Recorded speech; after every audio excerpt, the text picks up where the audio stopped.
the Cayman Islands. Talk Today is brought to you by Subway, open 24 hours in Countryside, Anderson Square in Georgetown, and Centennial Towers in West Bay. And by the Ministry of District Administration. Explore your history, explore your land, explore your sister islands. And Cayman Airways. Call them on 949-2311 to book your nonstop flights to Los Angeles and Panama. And Digicel, Cayman's bigger, better network.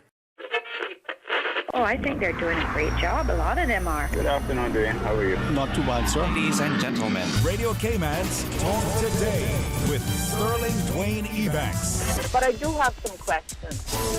There are more questions than answers. Radio Cayman's Talk Today. If you're ready to talk, we're willing to listen. Well, I really enjoy this program today. Cayman Islands' foremost listeners participation program. May God bless every person.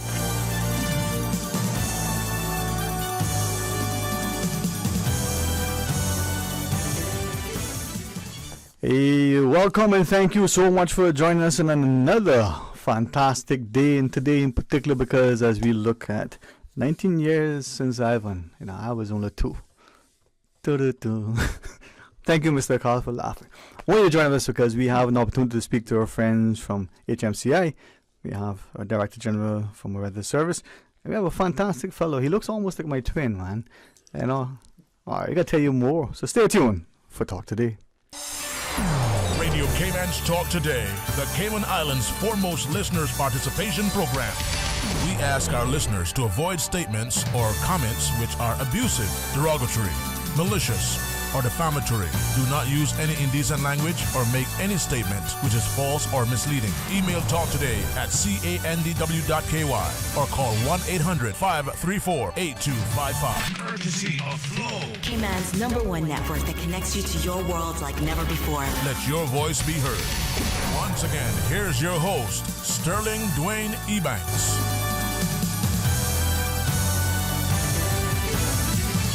Hey, welcome back. In all seriousness, though, I laughed today partly because I'm thankful to be alive and to know the resilience and the resolve that we have within our country, but the resources of our people and that love, that celebration. And if it wasn't for that, perhaps we would be today in a different space.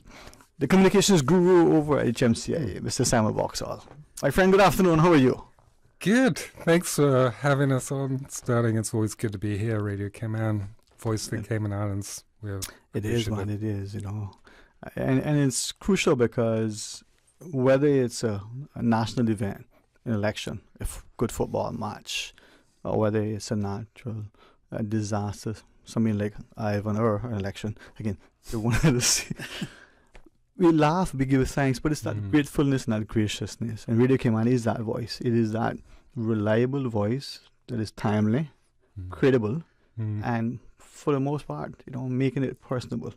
It was so big in Hurricane Ivan. I know that, people were glued to it.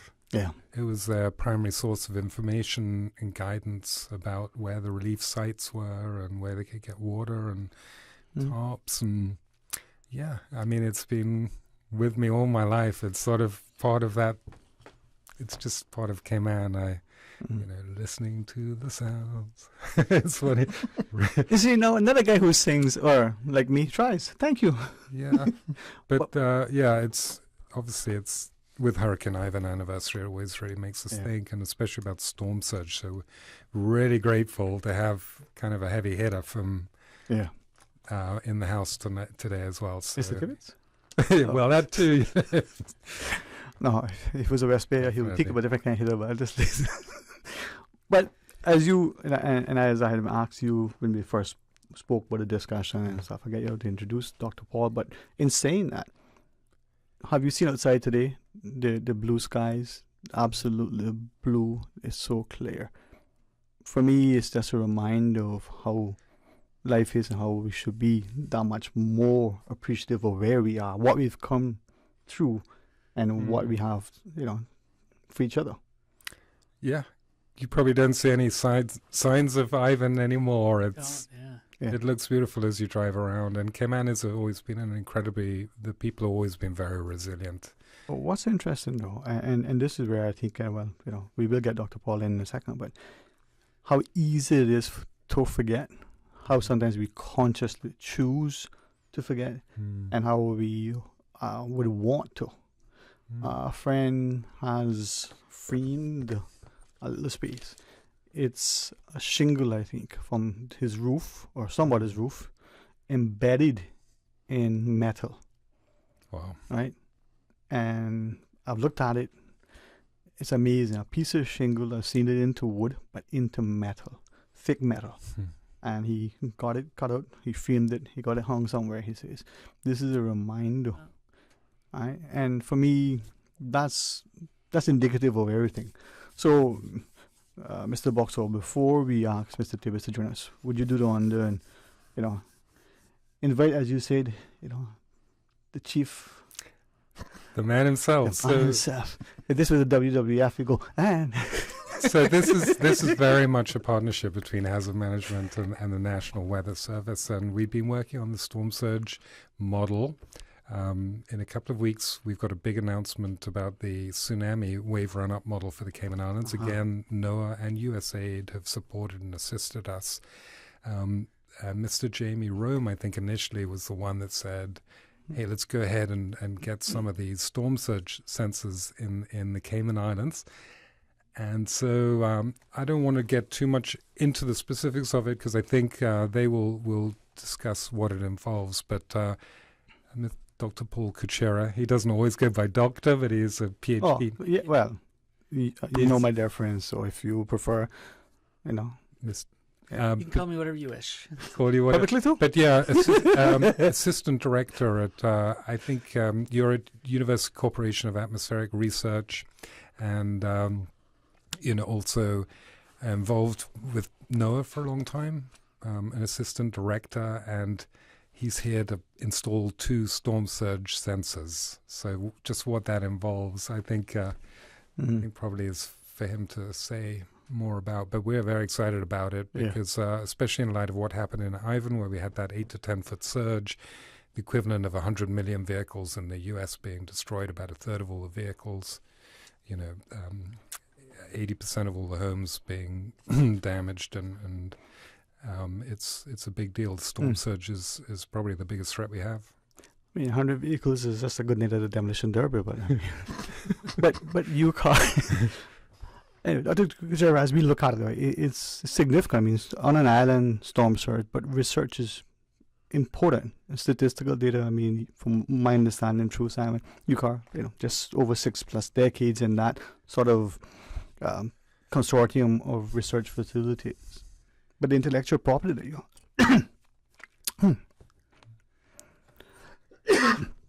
weird. But you talk to us. Okay. Yeah. Well, first of all, thanks for having me here this week. This is my first time on island. Already enjoying the weather, the sea, and for those, I live in Colorado, so we don't get access to this beautiful weather like you have here. So it's been great to be here, and I'm excited for this project to start off. And I've been working with the National Hurricane Center for about 10-12 years now on a variety of hurricane-related research, from forecasting to now observation. So one of the things that we've been working on is this community outreach resource for storm surge monitoring. So we've developed a system that you can build locally and install and maintain for very low cost. So we're excited to get this project started here and hopefully instrument the island for early warning and monitoring going forward. Yeah, as on a personal level, I'm always interested in the practical applications, but the sort of the academic as well as the theoretical. What if this and that leads to discovery? Through you, if we could, I'm thinking of weather buoys and the like, and as even the beacons for the aircraft. But how will this storm surge modeling work for us?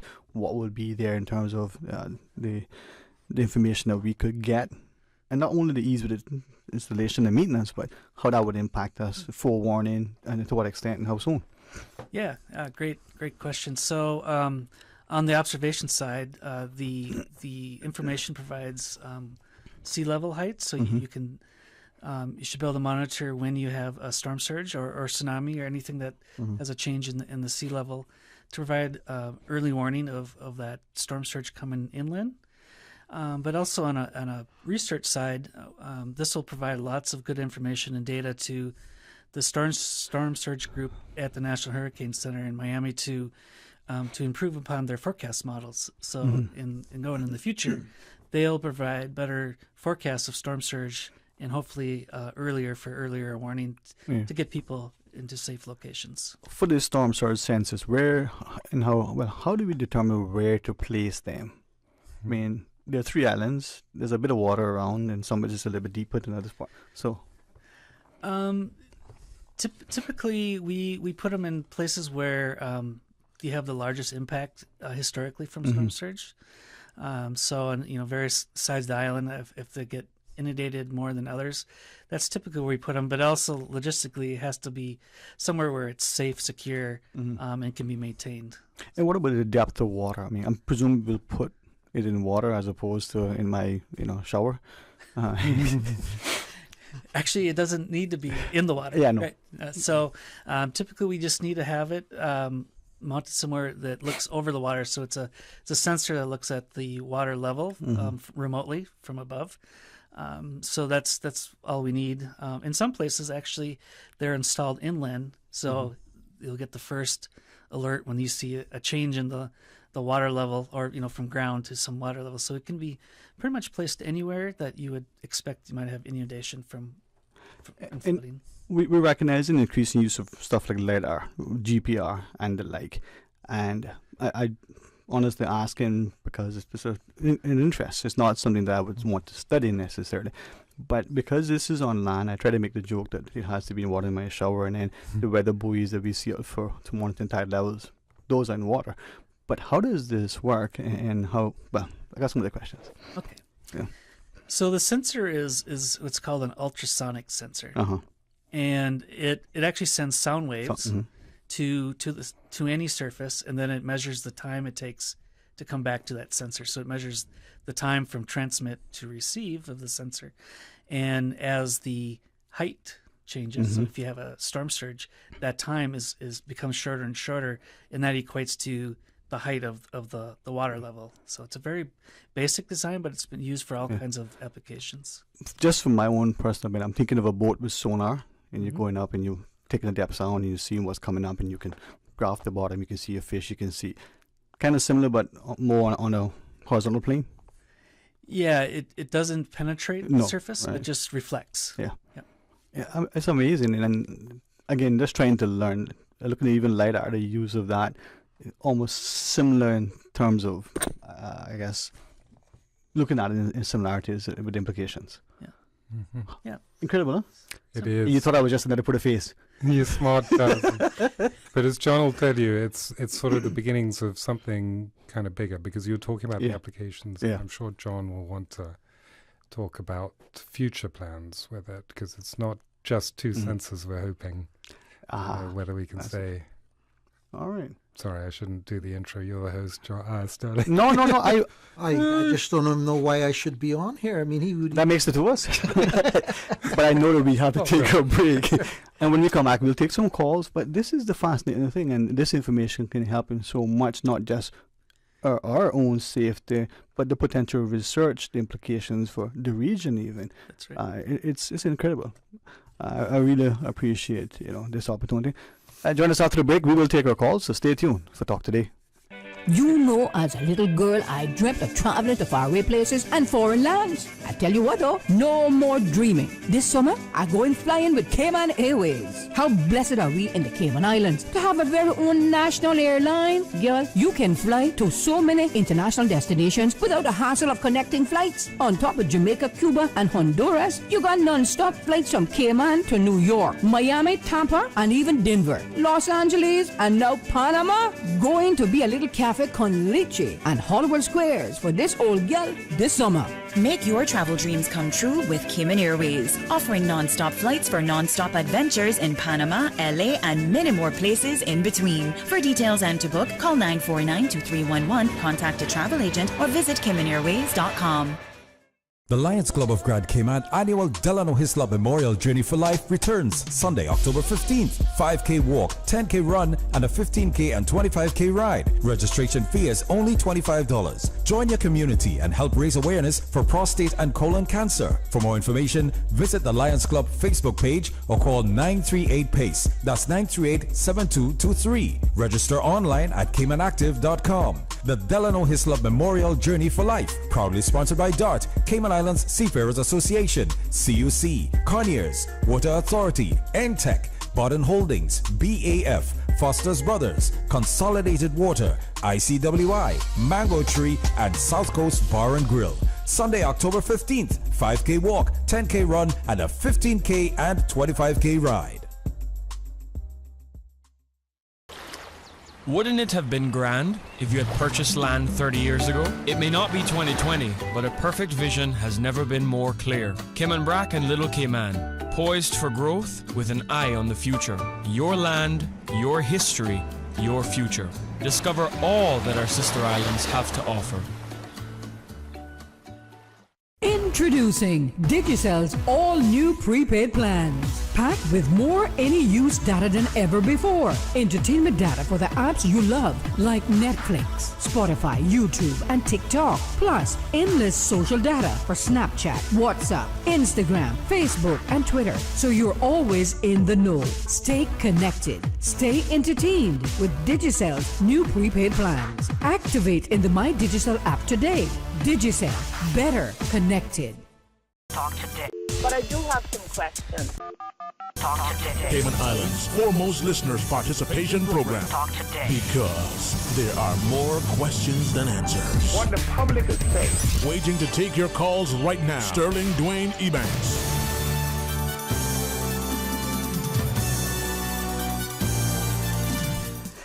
Hey, welcome back, and one of these days we'll give you the outtakes.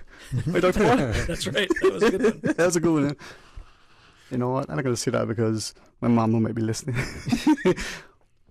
Excellent company of Dr. Paul Cuchero, Sam Vauxhall, and the Director General at our National Weather Service, Mr. John Tibbetts. Gents, with your acquiescence, let's take this caller. I'm told has been waiting for a while. Okay. And the only person more patient than that is Job. So let's go to the phones. Hey, welcome. Good afternoon. Good afternoon, Mr. Simon Vauxhall. How are you today, sir? Simon! Doing good, thank you. I'm doing good. How are you doing? Fine. I'll talk to you after. And Mr. Tibbetts, how are you, sir? Oh, not bad. Nice to hear from you. Yes, sir. I worked with your dad many years, So I don't want, we're not here on history today. Not that kind of history, but we're here on the history with Ivan, and the part with that, I'm glad.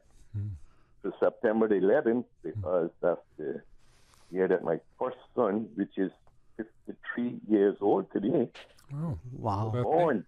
Congrats. So with every bad thing, there's always a good in it, And he's celebrating his birthday today.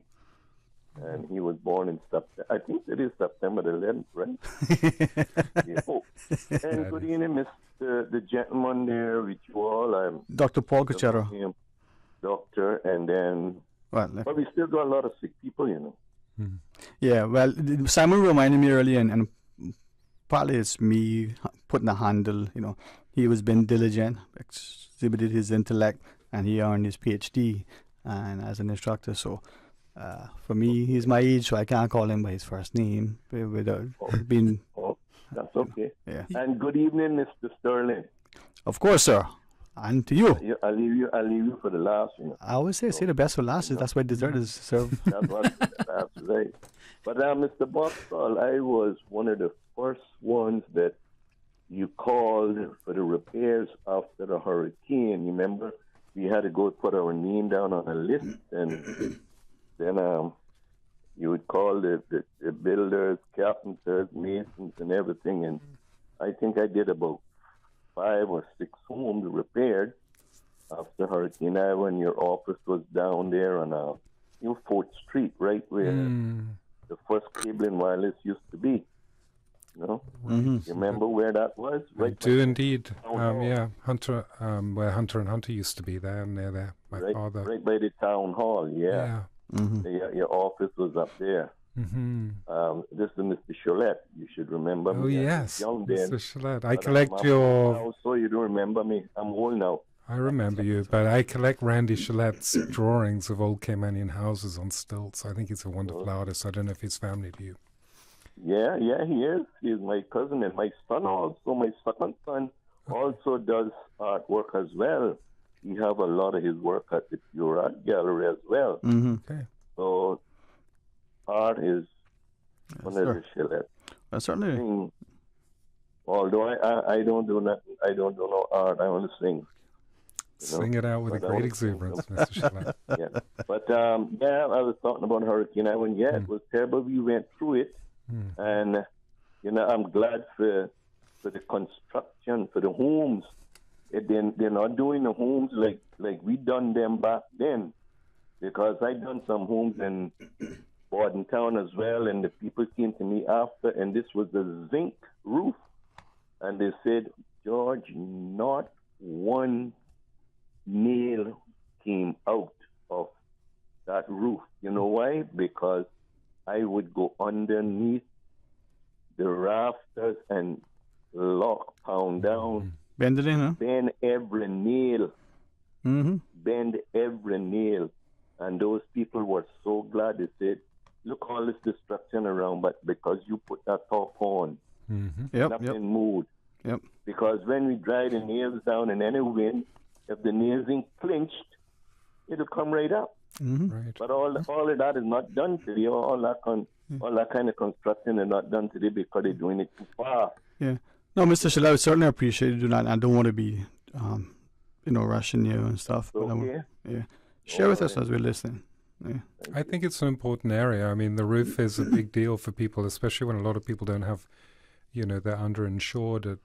We're hearing a lot of people, because the cost of construction, everything's gone up, that people are underinsured. So, yeah, I mean, using stainless and making sure you really anchor it down, like you say, sort of kind of lock it in there then. You find a bit, lock it in. Lock it in. I mean, that's quite often the difference between... It's a good time to put your head up now in the attic and make sure that your roof is looking okay too, that the termites haven't got to it, because, it might just cost a lot less to go ahead and do that now rather than, when the wind comes.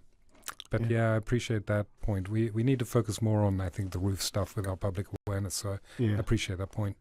Anything else you want to share with us, sir? No, sir. Just reminiscing there. Yes. Because everybody's saying it was such a bad time. Yeah, it was a bad time in one way, but then, like I said, that was my oldest son, and I was glad for that. Thank God, yeah. But you celebrate, man. You guys enjoy it. Give thanks for each moment. Yeah. So we all have the good and the bad with everything, And thanks again, man. Thanks for listening. Thank you for sharing, sir. Thank you, Mr. Cholette. And when we think, let's pivot to you, Mr. Tibbs. Maybe for many of us, a day like today can be somber. It can be sobering. A day like today can be so serious that when we look at it, we lack a sense of sensitivity, given that in our society, as Mr. Cholette was sharing, he's thankful for the construction. Some say, oh, that's great. Some say it's a missed opportunity. Some say it would be a chance to highlight. But what we're looking at with the Storm Surge sensors now is potential what we could bring utilizing technology to benefit the populace. To be forewarned is to be forearmed. Yeah. Well, thank you very much, Mr. Sterling, for having me here. I was going to mention there in the comment just now about the roof. I think, we talk about the finances and what have you of things, about you lose your roof and stuff like that. But the reality is that if you're in a major Category 4, Category 5 hurricane and your roof gone, you're in a world of trouble. Yeah. Because then your life is in danger. Especially when Dwayne said, I told you so, you should have... No. Yeah. Sorry, I thought that's where you were going. So, I mean, it goes more than just the finances of it. It goes to life preservation. Yeah, exactly. Now, with regards to what Dr. Paul has come down here to do with the storm surge sensors, I think, first of all, you need to realize is that the number one killer in a hurricane is the storm surge. Okay? And the interesting part about it is that I remember after Hurricane Ivan myself, one of the jobs that I had to do was the old representative came down from FEMA. And he came down to do an investigation for the National Hurricane Center, and he was investigating the use of hurricane shelters as opposed to evacuation. And they were thinking about Key West in particular, because that is always a major problem for them, as it were. And he came down and Mr. Sambula said, "John, you get to go and play tour guide today." So we drove right around the island, and he was going out there and taking a ton of pictures. I think he took a couple of thousand pictures in one day. Okay, and we went along the coast all the way from Georgetown out east end, north side, and what have you. And the South Coast in particular is where I want to focus the comments, because we would be standing on the roadside and we would be looking at a building, and the building looks in immaculate condition. I mean, it's been brushed by hurricane here and there. But he says, "John, the lesson is on the seaside, and when you go on the seaside, the roadside is nice and good. The backside is completely missing because the storm surges come ashore and it's just destroyed the whole building." Now, you might be thinking that, hey, listen, I'm in a nice, big, strong homes and what have you. But when you get in that storm surge zone, that area where you're near the coast there and you got the storm surge increasing and then you're getting the waves on top of that, Mother Nature's in control, not your architecture. Mother Nature's in control. And one of the recommendations that I have is that you have a major storm like a Category 4, Category 5 storm come in. You live near the coast. You don't want to stay there. I don't care how strong your house is. Don't stay there. It's not safe. Now, anytime we have a direct hit from a storm, one of the jobs that the National Weather Service has to do is to provide a report on observed information. Storm surge, for the most part, over the years, has been an estimate. Okay? Now we officially get some equipment now that will measure it for us. Right. That being said, where those storm surge sensors also have to be located may at times be in danger from some of the waves getting mashed them up too. Yeah. So it's going to be interesting. If I might, and I'm mindful that increasingly in communities, whether we like to or not, personalities come into play. That could be your community affiliated to church, your PTA, your sports. And whether we like that or not, unconsciously, some things come to the fore. So for me, the academic, that as objective and personal, sort of detached, emotive thing is important. As a scientist, you're looking at data. The position of these sensors are crucial, whether we have 2 or 22 or 100 or 202. The more so, how do we look objectively to say, listen, put it here, so we can get this, what potentially, because it's waves, right, sound waves, what could impact it? Do we need a clear line of sight? Would someone's house, rooftop, coconut tree, potential construction impact it? Yeah, that's a good point. In terms of location, it really is the experts on the island, right? Yeah, so from historical storms in the past, where are the critical areas? And that's where we want to put the observation sites. Right. The one thing that I want to mention is part of this project is the sensors that we've developed are open source and very low cost. So they're made to be replaceable.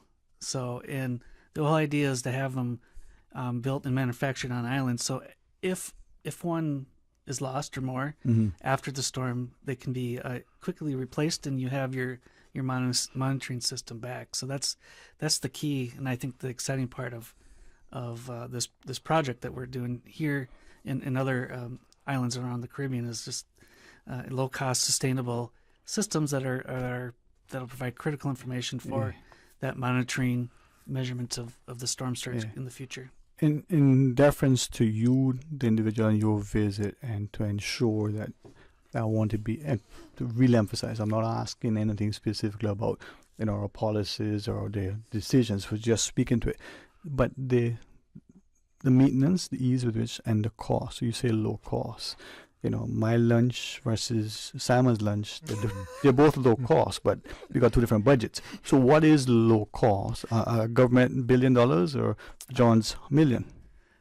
Good point. Low cost is on the order of $500 US per site. Mm-hmm. If you'd go to a commercial version, they're on the order of thousands of dollars, right? So you can build lots of them locally for a fraction of the cost you get from a company coming in and supplying them. So that's to me the exciting part of it. It's relatively inexpensive to traditional stations you might get from various companies. So. Okay. Sterling, just Yes, to point out something too with that, and that is this, is that you get one storm go through here, God forbid, at a certain time. Okay, we collect the data from it. Okay, it goes into the storm models and what have you. Okay, and if we get another similar storm, then we have a good indication of what that storm surge is going to be like. Mm-hmm. Hence the reason why we can improve upon our forecast and warnings. Mm-hmm. Okay, and while two sensors are being donated to us, as it were, there are plans to get more than just two. Okay, we just got to try and work through some of the logistics of it. That's all. Right. So can I add to that? Are you maybe going to go to break? So the reason why they're reasonably priced is... You cued him in, man. I was going to take the license. Go ahead. Jeez. See, he knows this stuff. Go ahead. So it's actually digital printing technology. You probably heard about these things that are being made with this digital printer thing. Yeah, meat, all kind of things. No, the things like they're building handguns and all sorts of crazy things with these digital printers. Like I said, meat. Excuse me, please be careful about those comments. National Weather Service will not be making any handguns. You'll not be doing that. But so they're able to print these sensors, and like John was saying, we're hoping not to stop there. We're hoping we'll have a whole dashboard, and like you'll have 20, maybe more even sensors. So Belford Estates, different parts of the island, and it's not just storm surge. You can use them to measure atmospheric pressure, temperature, wind direction, soil moisture, ultraviolet radiation. So we'll be eventually, hopefully, giving people access to far more data, and they'll be able to see, oh wow, yeah, it's flooded there by maybe the Savannah Gully is breached. We can see that the water's coming across. Now's not the time to take our car and drive through the salt water. And even we've seen it at times in Harbour Drive. There's times when the water's breaching there by Elmsley Church and so on. We're going to be able to tell people, you're going to get information that's going to help with decision making. It's not just for the Weather Service and hazard management, though. Obviously, Weather Service has a forecasting component. We try to add. We're moving more towards an impact-based system, and I think John has talked about that in the past. And this is really kind of the way forward, I think, for us. I would say, anyway. And this is, I really appreciate it, because I was going to invite us to talk to it initially, not in an esoteric way, but the academic, what are the potential, so that as a community we can start to, this is unfamiliar to some of us, this is absolutely riveting. When I mentioned that you were coming on, I had people jumping up and down. I'm like, calm down, it's not Emerald Lagasse, okay? Just chill. Right? Because they're fascinated by this. For someone else, it's just data. One of the things I wanted to pick up on Simon's point, will this information be like how we see with certain things? It's there, the data is available, you can click on, you can get it, the scientists accessing it from wherever, our own teams have it, but if you just want to follow along and see what's going on, will it be possible to do that? Yeah, all our projects we call open source, open data, so people can have access and see what's going on in near real time. So excited about that opportunity to have that information available here on island, and people can monitor what's the temperature in my neighborhood for the day, things like this. So. I mean, we have cameras where we can log in some places and see what's happening over there on that particular thing, even in the KMI. Someone mentioned like soil conditions, and we recognize in some places we're seeing increasingly from the soil analysis different things in the soils, would we, even using this, be able to see, there's more, I don't know, lead, aluminum, more whatever in our soil? Would we be able to see that in some ways with this stuff that we're using? Not in the particular thing we're installing, but we are, our team is working on a variety of sensors for soil measurements and air quality and other sensors to provide to the community. But we're not quite there yet, but it's something that we're working on. Moisture, though, you're able to record moisture in soil, aren't you? Soil moisture and soil temperature is what we currently have right now, and then some air quality sensors besides automatic weather stations. Driving John crazy. Yeah. I think first of all, there needs to be something pointed out here, and that is Paul and his team have a suite of sensors and what have you to get. Is that SWEET or SUITE? But at the end of the day, it depends on which sets of sensors we're going to go and get. All right, because if we only go and get temperature sensors and wind sensors, then we're only going to get temperature and wind readings. Right. Okay. Usually, if I remember correctly, temperature and humidity usually go kind of hand in hand. That's correct. The other thing is that what they're doing with the 3D printers are not printing the sensors; they're printing the casing for the sensors. A little bit different. Right. Okay, so the package that when you get the deal with them is that they will provide you with the sensors and then the 3D printers to print the sensor casing. So this will be the housing to protect it from the elements. Correct. Right, and then the sensor and the proprietary technology will come through your car and the like, so that we have that. Right. Lifespan, and I mean we're talking sensitive sensors, and so out in the elements. Yeah. So that makes a good point. Is our initial design back in like 2014 is like, if we can get these working for like 2 years for replacement, we'd be happy. But some of our sensors, some of our stations have been out for 7-8 years, still working. But here in a marine environment, it's a little more tougher conditions. So what we've designed is the system's modular. So if a sensor in the housing fails because maybe it has too much sea salt on it, it's made that you can just pull out and put a brand new one in. It's already calibrated and it keeps going. And that little sensor itself is maybe $10, so it's not very expensive, and it's a way to make the system sustainable for these harsh conditions. So they will fail faster in sea salt and. How interchangeable are some of the things? Because if you're looking at a circuit board of sorts, there are certain things that are there that you have to pull out everything. Some bits you can just remove more easily. Is it a plug and play? It's totally plug and play. That's what's exciting about it. It's like you have a stock of sensors and you just pull it out and put a new one in. Right. And something that's interesting, and I marvel at it. I know it may offend some people. We've now heard one of the many buzzwords: supply chain. Everything there's a supply chain issue, even insurance. How once we're manufacturing the housing but potentially, if sensor goes bad, something happens, to get the part, to be able to get it installed. Potential delays in terms of sourcing, supply, installation, and the like.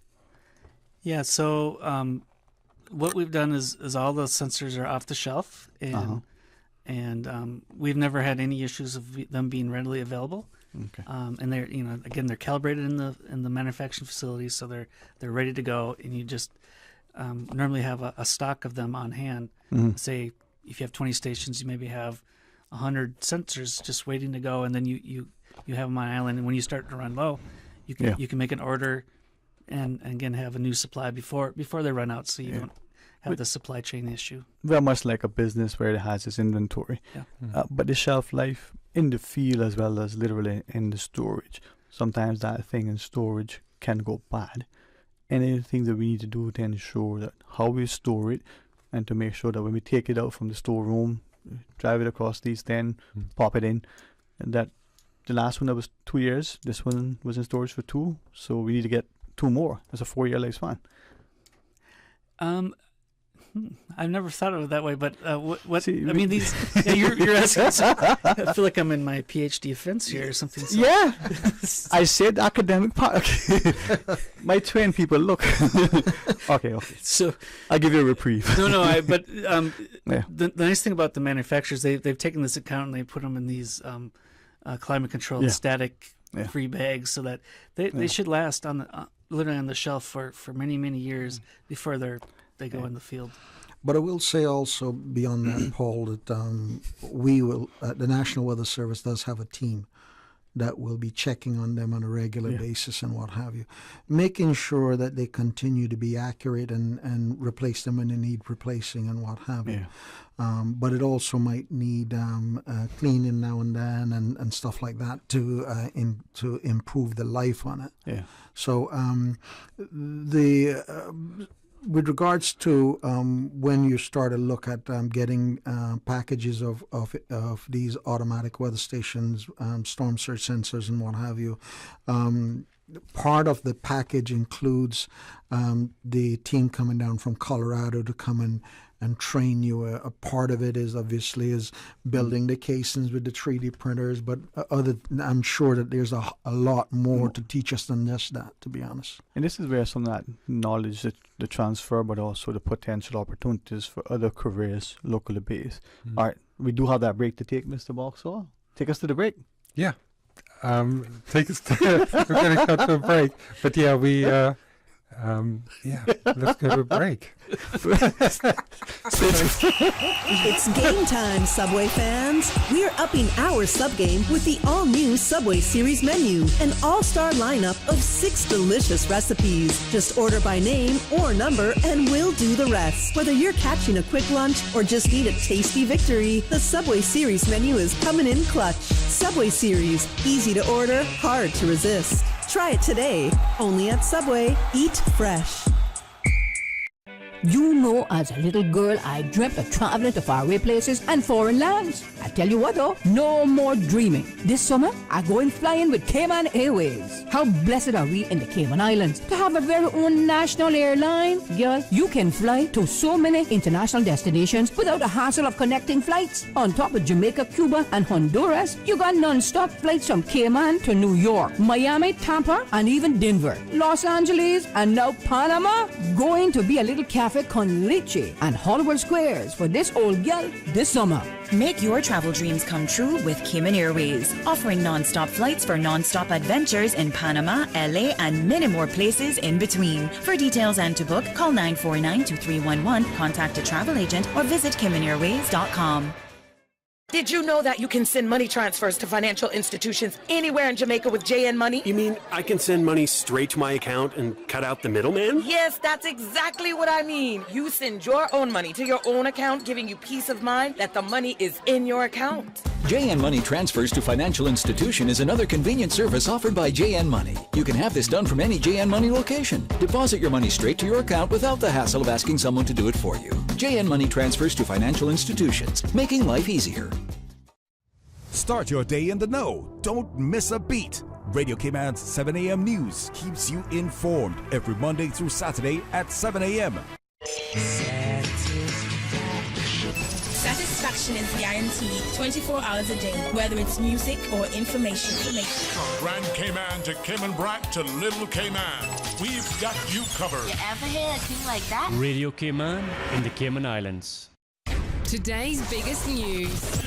Radio Cayman. Your voice, your choice. Local, regional, international. This is Headlines from Radio Cayman's newsroom. Today's biggest news. The headline news is brought to you by Health Services Authority and the Ministry of Tourism and Transport. One of the 5 appearances planned for Wednesday's public meeting of the Central Planning Authority will see Cayman Enterprise City on the agenda for the 4th time this year. The developer is looking to modify planning permission for a planned area development off Fairbanks Road in Georgetown between the Fairbanks Prison to the north and Cayman Tennis Clubs to the south. According to the meeting agenda, discussion will focus on the modifications, agency comments, applicant submissions, as well as objections to the application. Good afternoon, I'm Dion Anglin with your headlines and news elsewhere. Egypt has voiced anger after Ethiopia announced it had filled the reservoir at a highly controversial hydroelectric dam on the Blue Nile River. Ethiopia has been in dispute with Egypt and Sudan over the mega project since its launch in 2011. Egypt relies on the Nile for nearly all of its water needs. Egypt's foreign ministry said Ethiopia was disregarding the interests of the downstream countries. Ethiopia, however, says the $4.2 billion dam will not cut their share of Nile water.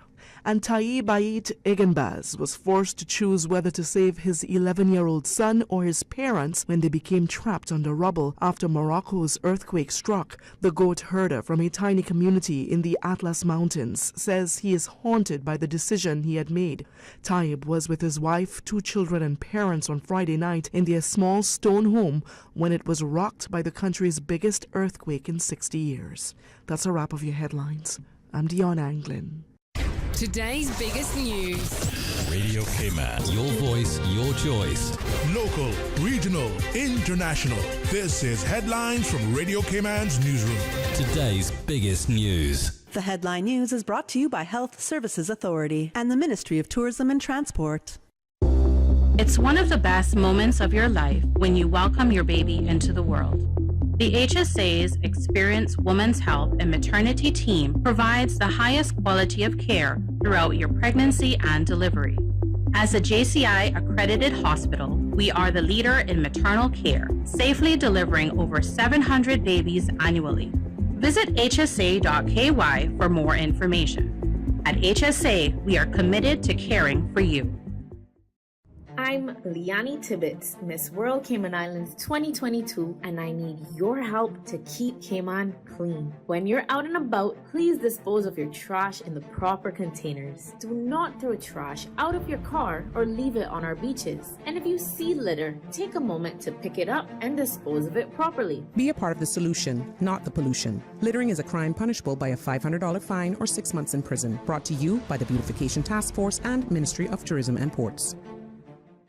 Radio Cayman is pleased to feature this special Sister Islands historical vignette brought to you by the Ministry of District Administration and Lands. Explore your history, explore your land, explore your Sister Islands. Radio Cayman's historical vignettes was brought to you by Rotary Central. For more than 110 years, Rotary members have used their passion, energy, and intelligence to take action on sustainable projects.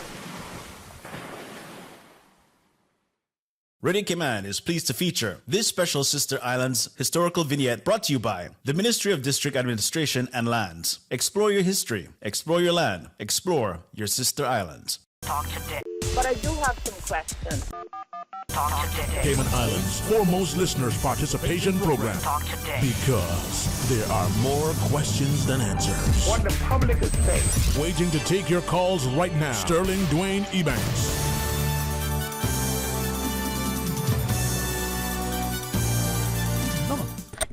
Hey, welcome back. Thanks for joining us, and thanks to Mr. Samuel Boxall, our Director General over at the National Weather Service, Mr. John Tibbetts, and Dr. Paul Cochero. Thanks for joining us.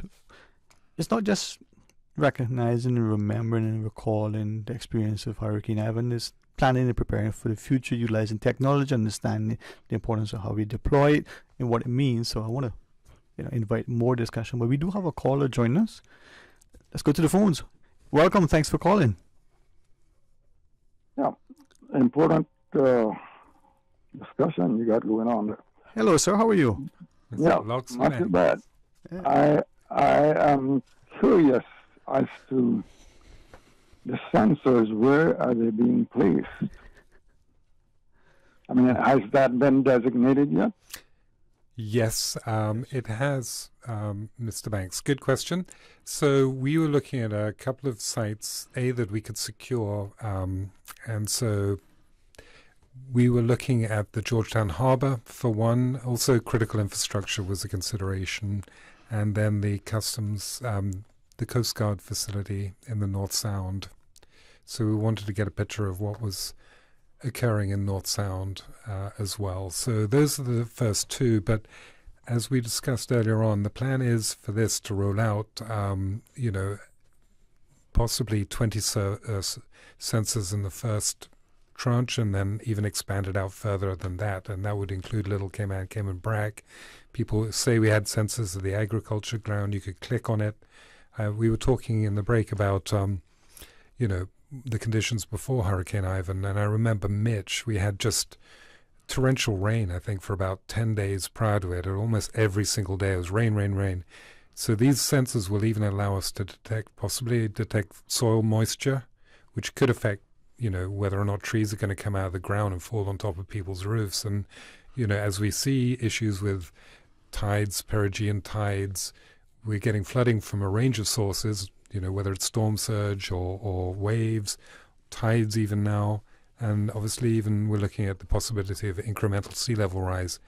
So these sensors are going to be very useful for a number of reasons. But our preliminary thing, the donated sensors, which are focused more primarily on storm surge, that Dr. Kuchera is down to install now, are going to go in those two locations initially. It was difficult to decide where to put it. We would have loved to have put one in, Cayman Brac as well, and Little Cayman, and but just like I said, this is part of a bigger plan, and Mr. John Tibbetts and his team and Hazard Management are thinking that this is going to be useful for a lot of things.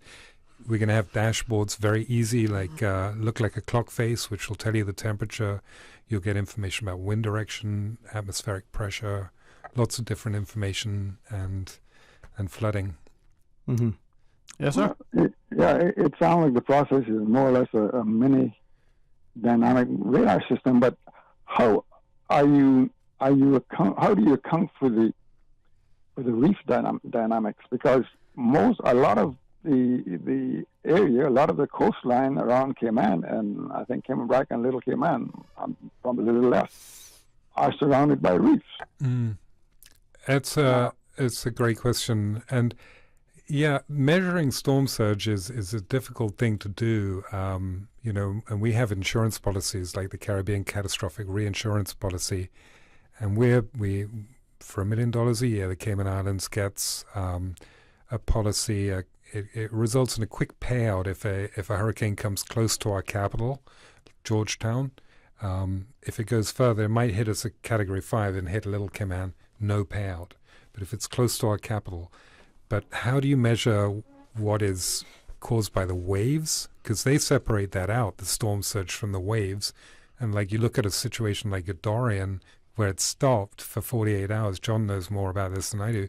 You get a kind of a wave trapping element where the waves are just pushing so hard in the wind. The wind is pushing them so hard that they really can't retreat very easily. So I don't know. I mean, I think the scientist, Dr. Kuchera, would probably be better at actually answering that. I don't really know how you separate out the surge from the wave exactly. And or John, I don't know. Dr. Kuchera? Well, just it's all due with kind of data analysis and processing. So waves have higher frequency of up and down in terms of trough and top of the wave, whereas storm surge is a steady, more ramp up. So through various computer programs and analysis, you can separate that out in the data set itself. So there is ways to do that. So that was kind of like years ago. I was asked to get us better tide readings. Okay, and I took the data from the tsunami gauge in town, in the harbor. And when you're looking at the data, you have to be able to distinguish using that what is a wave and what is the regular height.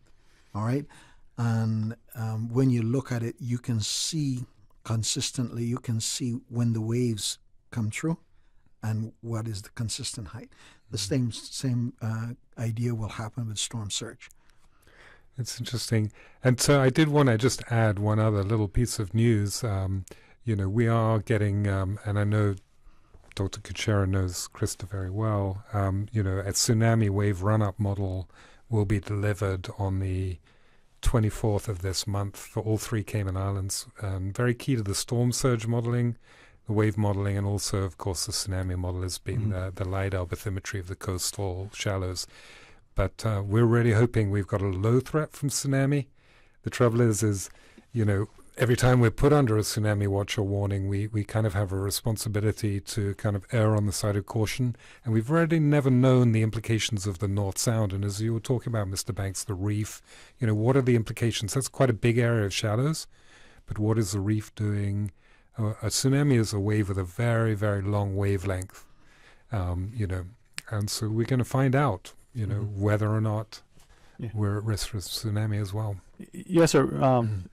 Mr. Loxley? Yeah. Go right ahead, man. We listen to you.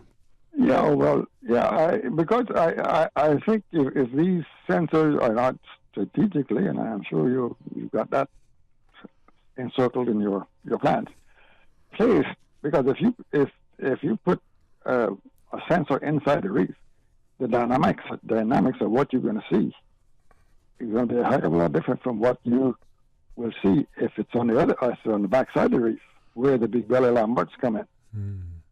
And I think that has to be a critical dynamic in where you place these sensors, because if you stand in front of a reef and see what comes in on the backside of that, and then feel what comes in to the bay, to the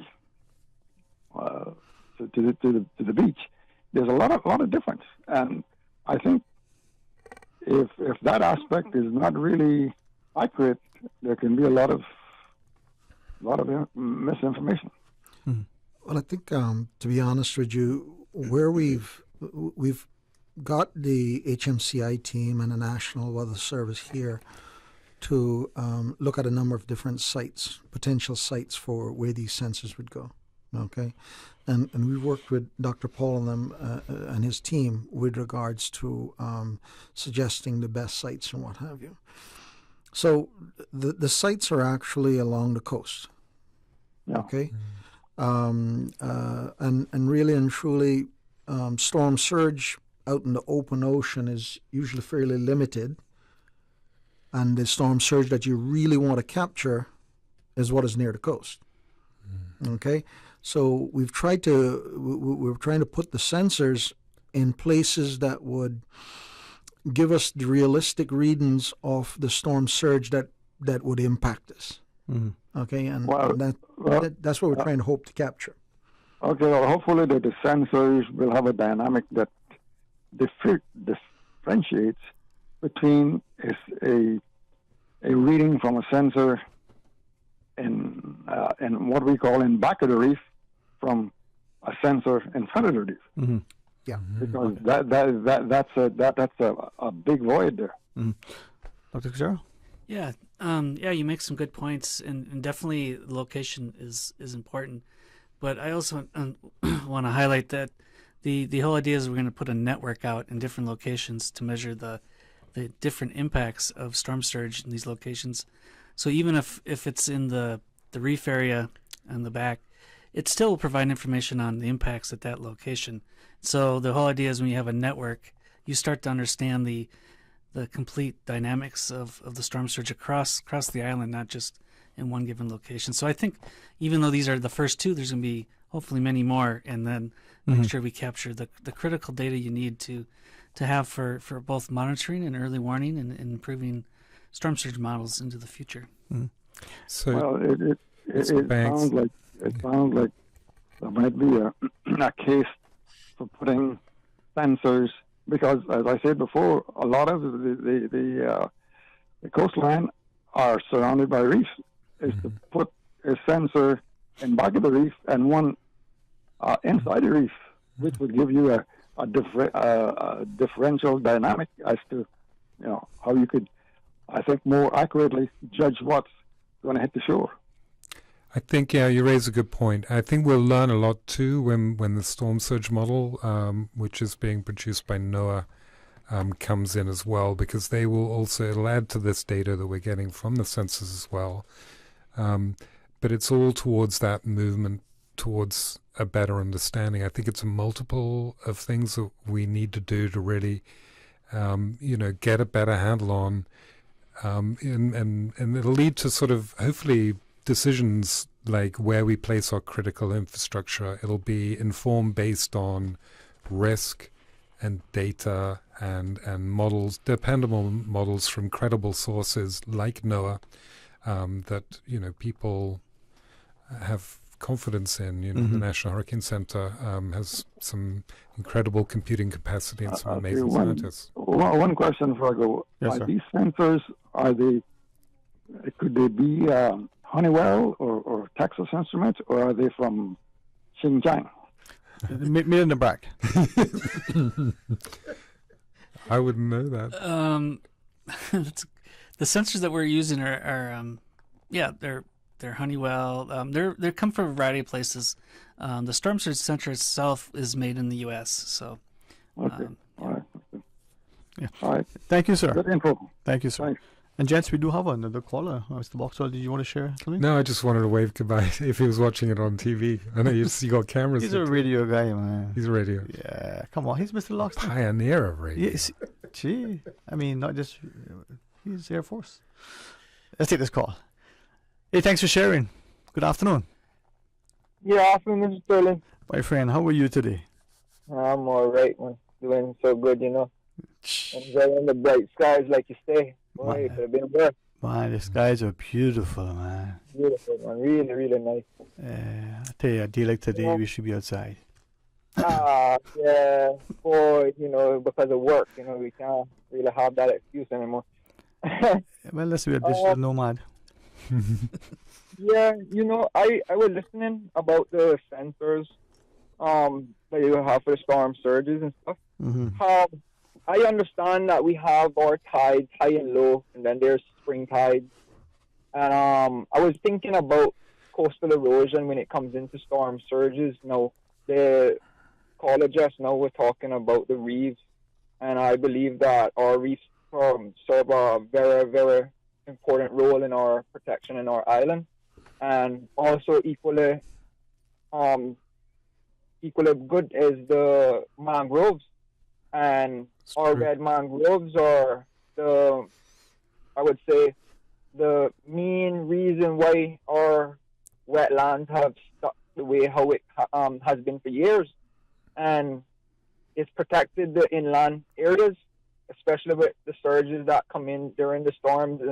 And like, not even storms alone, you have the nor'westers that we really feel just like a hurricane. Like some people, they'd be like, oh yeah, well, you better stay inside and stay out of the water. I mean, I remember when I was a kid, 12 years old, we were in the public beach, in the middle of these nor'westers trying to make the water take us out. And we were fighting the water to get out, not come back. So, just thinking back in my time, I've felt earthquakes here in Cayman. I've felt the hurricanes. I was wondering, what is it that they're doing to help restore the coral reefs? Because if we lose those coral reefs, there's nothing that you could do that you could predict to prevent something from happening if the reefs don't exist. It's so true. It's so true. I mean, they've been, and I was looking at it this weekend. Sorry. I went diving this weekend, and I was stunned at the amount of coral bleaching that is occurring right now with the high water temperature. And you're right, the reefs and the mangroves have a big role in slowing and reducing the impact from storm surge. And I remember actually, you're talking about as a child, a lot of the houses I'd see along the coast, especially South Sound area and things like that, they'd keep kind of like a little bit of woods between them and the sea if they were on the sea area, like, all those houses of Mr. Holstone and those people down there, there was always like bush in the back, They weren't so, it wasn't like just cleared straight so you can see the view. But yeah, definitely the mangroves, I mean, they can calculate, they can measure the impact on reducing the kind of intensity of those waves. And what it does with the coastal erosion part, with what the mangroves do, is not that the mangroves are not a good site for the beach view, but what happens is the mangroves, they grow so close together, the root system becomes like a carpet glued down to the ground. You can't lift it up unless you literally yank it out or cut it down. And when you do that, the roots start losing its strength, and the sea tends to take back what is left behind. Even when you develop, like you take for example, how you call it, a fringe, what is this fault called? I think it's a fringe fault or something like that. We've got a transform fault. We've got the Swan Island fault. We got in the middle of it as a short spreading center, and then we got the Oriente transform fault and the Swan Island fault. But it's a transform where the plates go past one another. Yeah, exactly. But what I'm trying to say in Cayman, right? I understand the fault that we are sitting on is those ones that slip. It's a slip friction, right? And the wetlands itself, it holds its structure with the roots of the mangroves. So when the mangroves have been pushed down to develop, those roots will become no longer useful. So the ground starts crumbling with rotten roots, and the rotten roots release the structure. The foundation that is built on. Then it loses the purpose, and the sand tends to be washed away with the storm surges, which would be result of showing the coastal erosion, what we would see on 7 Mile Beach, for example. You look at where they're developing these hotels, and they build sea walls, and then the cement, you just look at it like you can walk underneath the cement. And you'd be like, hold on here, this wasn't beach before. And then you think that the sea levels is rising because now you see sea and not sand. And I mean, I hear you, man. I hear you. To think about it, I'm not a scientist. This is not my job, but I studied. You don't need to feel so bad, because I think some that we see on TV, they're not scientists either.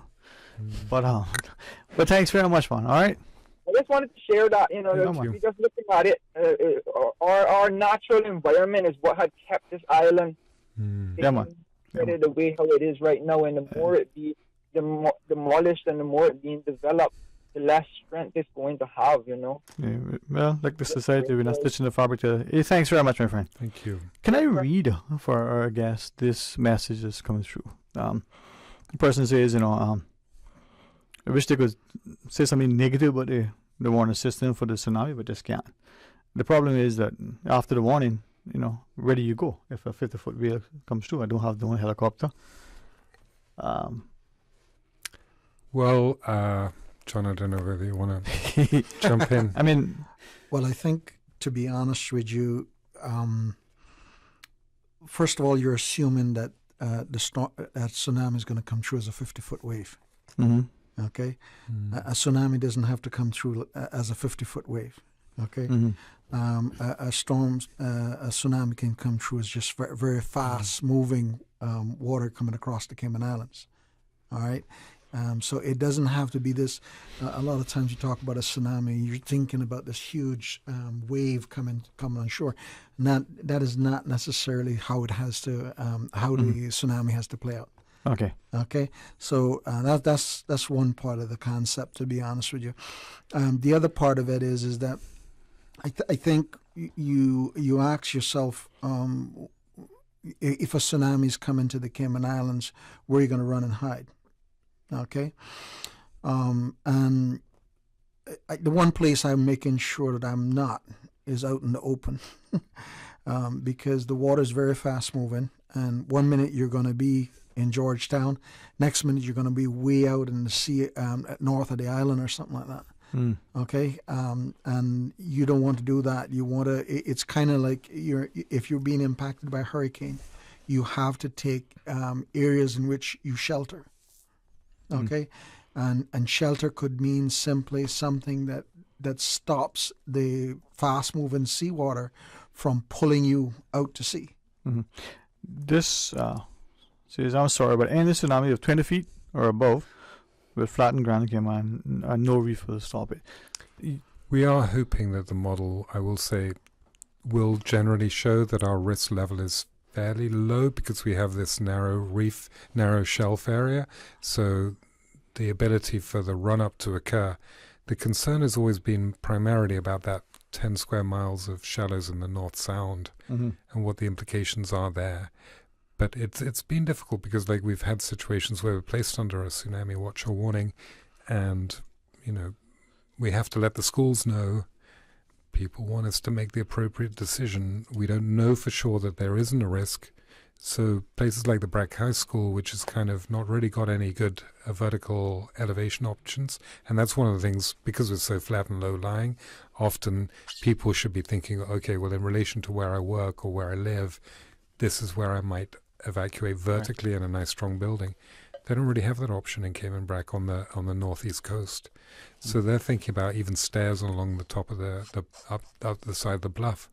So if this model can show that the risk level is actually quite low in that area, that's really going to help us a lot, because we might end up spending millions of dollars to build like a 2-story school just because we really don't know what the threat level is from tsunami. Mm-hmm. Like I said, we hope, and they'll unveil this model to the hazard management executive, Mr. John Tibbetts will be there, and different people, on the 24th or the 25th. I think the 25th. 26th is a meeting. They're going to present the results of the model. I don't even know what it is. I've got no idea. But I'm really hoping it's going to come back saying that from this particular threat, it's low. Submarine landslide is a possibility in our area near our slip slide transform plate boundary line. Obviously, there's source points in the Eastern Caribbean Sea with the subduction zone in the Arc of Islands, the Windward Islands. That would take maybe 2 hours for the wave to travel to Cayman from there. But if it was in the trench right below us and there was an underwater landslide, what is the height of the wave? What is it going to do? This is what we're going to find out. And is it the expectation that it would get higher as it moves along? Well, it does, because it's a very long wavelength. Right. It could be up to 30 miles long. As John was saying, it could be traveling at up to 500-600 miles an hour in the deep water. Mm-hmm. But as it gets to the shallows, friction slows it down, so the water in the front starts to come up. But then you still got 20 miles of water behind it, so it's kind of like a flood of water that goes across. Hopefully it'll just displace around, because we don't have a very big shelf area, but we don't know. So that's why I think sometimes you just need this science, this data, things like these sensors that we're putting in to start to make really good decisions. And it takes a little bit of time, it takes a little bit of money, but I think the payoff in the end is great. That's why we appreciate this partnership with NOAA, the Weather Service, USAID, UCAR. It's just going to make us stronger. All right. I will say something, and that is, if you're understanding how tsunamis and earthquakes work, okay. First of all, I'm obviously a meteorologist, and I'd let you know that there's a lot more known about the atmosphere and the atmospheric processes and the makeup of the atmosphere than there is of the makeup of the land mass and the seabed around the area. Okay, so the general rule is that if there is an earthquake, there will go out a tsunami message, because they just don't know. It doesn't make a difference how brilliant a scientist you are. If you don't have data, you don't have data. Yeah. Okay, and they won't know the answer if there's a tsunami actually generated until somewhere along the line a wave hits, or it goes past a certain time that if there was a wave, it would have hit that sensor. All right, and then that one sensor would tell them, says, hey, your tsunami wave is 4 feet, 10 feet in you know what I mean? But if they don't have that many sensors in the first place, okay, then really and truly, how efficient can your warning system be? Mm-hmm. Now, if you sit down and think about it, we had the earthquake down by Honduras a number of years ago, a few years back, and stuff like that. It's one island, yeah. Right. Now, there were no sensors between that sender system and the Cayman Islands. No sensors. Okay? And what is our tsunami sensor going to do? It is going to tell you your tsunami is here. Yeah. Okay? That isn't a warning system. What it might be is that a tsunami normally comes in terms of a number of different waves. Then if you get the first wave, then you know, hey, I know I'm drowning right now, but I know that there's another wave coming. Okay, so it has a warning component to it. But you do need sensors and stuff like that. And and you need data to try to be able to make good decisions and good warnings out there. I think this is why the partnership, and we'll come back from the break, we can talk more about it, but it's not just what we collect now for future analysis, is what potential impact could be for now, and maybe serve as an impetus for other places to likewise make that investment to inform a body of knowledge. I say this respectfully, but also from a perspective where it becomes like so much like a cliche, the science, that it becomes a bad word. The vaccine, the jokers that are saying that, they're just as trustworthy as a salesman who wants to sell you some beachfront property in Arizona. If you really have an agent to sign you up, and that's unfortunate. So why I say that is that we got to trust but verify, but we also have the competence, the credibility, but the courage to speak convincingly. Hey, this is right. I don't care if you're seeking election, and whether you want to be elevated because your profit margins, what have you. But we need that body of knowledge to be able to say, doesn't matter where you say this is this. It's not been skewed, interpreted, and whatever. And maybe that's the failure that we have now. And in the absence of sensors or historical data, we can have all the conjecture. That is my political statement for the day. Until we come back from this break. Stay tuned for Talk Today. You know, as a little girl, I dreamt of traveling to faraway places and foreign lands. I tell you what though, no more dreaming. This summer, I'm going flying with Cayman Airways. How blessed are we in the Cayman Islands to have a very own national airline? Girl, you can fly to so many international destinations without the hassle of connecting flights. On top of Jamaica, Cuba, and Honduras, you got non-stop flights from Cayman to New York, Miami, Tampa, and even Denver, Los Angeles, and now Panama. Going to be a little cafe con leche and Hollywood Squares for this old gal this summer. Make your travel dreams come true with Cayman Airways, offering non-stop flights for non-stop adventures in Panama, LA, and many more places in between. For details and to book, call 949-2311, contact a travel agent, or visit CaymanAirways.com. Get ready for more with Digicel's all-new prepaid plans. More any-use data to browse. Entertainment data for Netflix, Spotify, YouTube, and TikTok. Plus, stay connected with endless social data for Snapchat, WhatsApp, Instagram, Facebook, and Twitter. With Digicel's new prepaid plans, you'll never miss a beat. Activate in the My Digicel app today. Digicel. Better connected.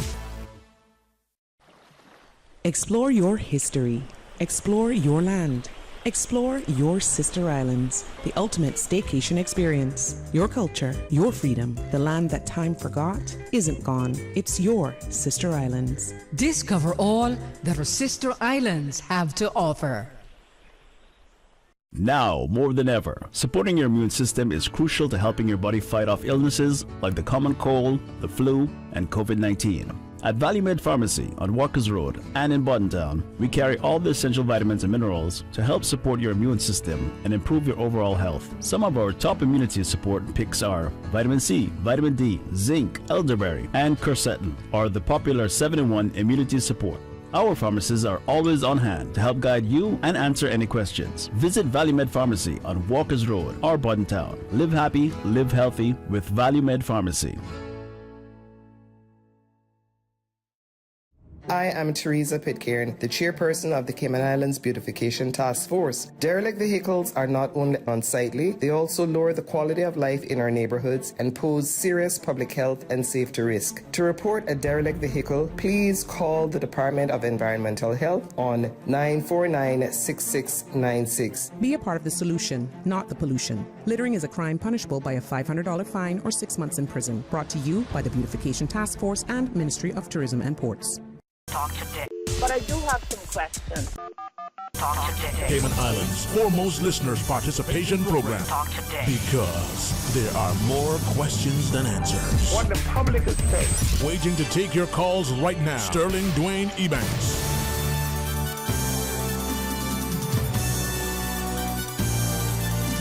Hey, welcome back, and our guests on the day. Would that be the tutelage, the patronage, perhaps the insistence of the communications guru at HMCI, Mrs. Hannah Fox? Oh, I really enjoy when you host our shows for us, man. Thank you. I was honored to host for Mr. C. Connor. That was an interesting thing. I have a lot more respect for what you have to do sometimes, like 2 hours and think of questions and be knowledgeable and informed about what's going on. And a friend of mine says this is not easy. like having to listen to your wife talk in the evening, but I didn't say that. And a Director General, Mr. John Tibbetts, and of course, Paul Kucheron, PhD. How about that? That sounds great. Sounds better? Yeah. We're friends now. We can just say. You hear that, John? We're friends, tell Bobo. No, but it's this love for knowledge that you have and the willingness to share. Hey, I know this, and this will help you better informed, you the individual, you the government. And the more we know, and the more sort of, I guess, like I did a series, the more we have over time, the more we can look back and see things. And I'm wondering if in this world of alternate truths and all these things, if we see a blip in something, a price, a death statistic, from 1 year to the next, are we going to pay attention to it? In terms of and yes, thank you. And so when we're looking at weather patterns, whether it's wind speed, whether it's temperatures of sort of the ocean surface, or whether it's these changes in wave heights or storm surge, maybe from 1 decade to the next, if we have 100 years of data, we would not expect it from 1 month to the next or 1 year to the next. But it's only over time that we'll have that sensor to be able to give us that data. To kind of look at the changes in it, and then potential projections and the like. Yeah. So collecting data and using that to understand the environment is important. And so, as we collect more observations, we get better modeling. We start to really understand how the behaviors, and we can start projecting and mitigating the impacts of, say, climate change in the future. If I may ask that, because I think it's good for not just the general populace in particular, but policymakers and technicians to be able to have that in order to make informed decisions. After all, money is going to be expended, resources going to be allocated, lives could be impacted in some sense. To the caller before the last, who was saying, well, where do you put the sensors? 2 questions. Elevation, does that come into play? I mean, we're talking sound waves, higher up the better. Well, let's ask that first. Does that matter? Yeah, you can't, you have to, there's a fine line of too high or too low. Typically we try to put them, like 10 feet above the surface. That's the kind of gives the best signal, and it, it's high enough that it would hopefully not be impacted by anything except a catastrophic type storm surge that comes through.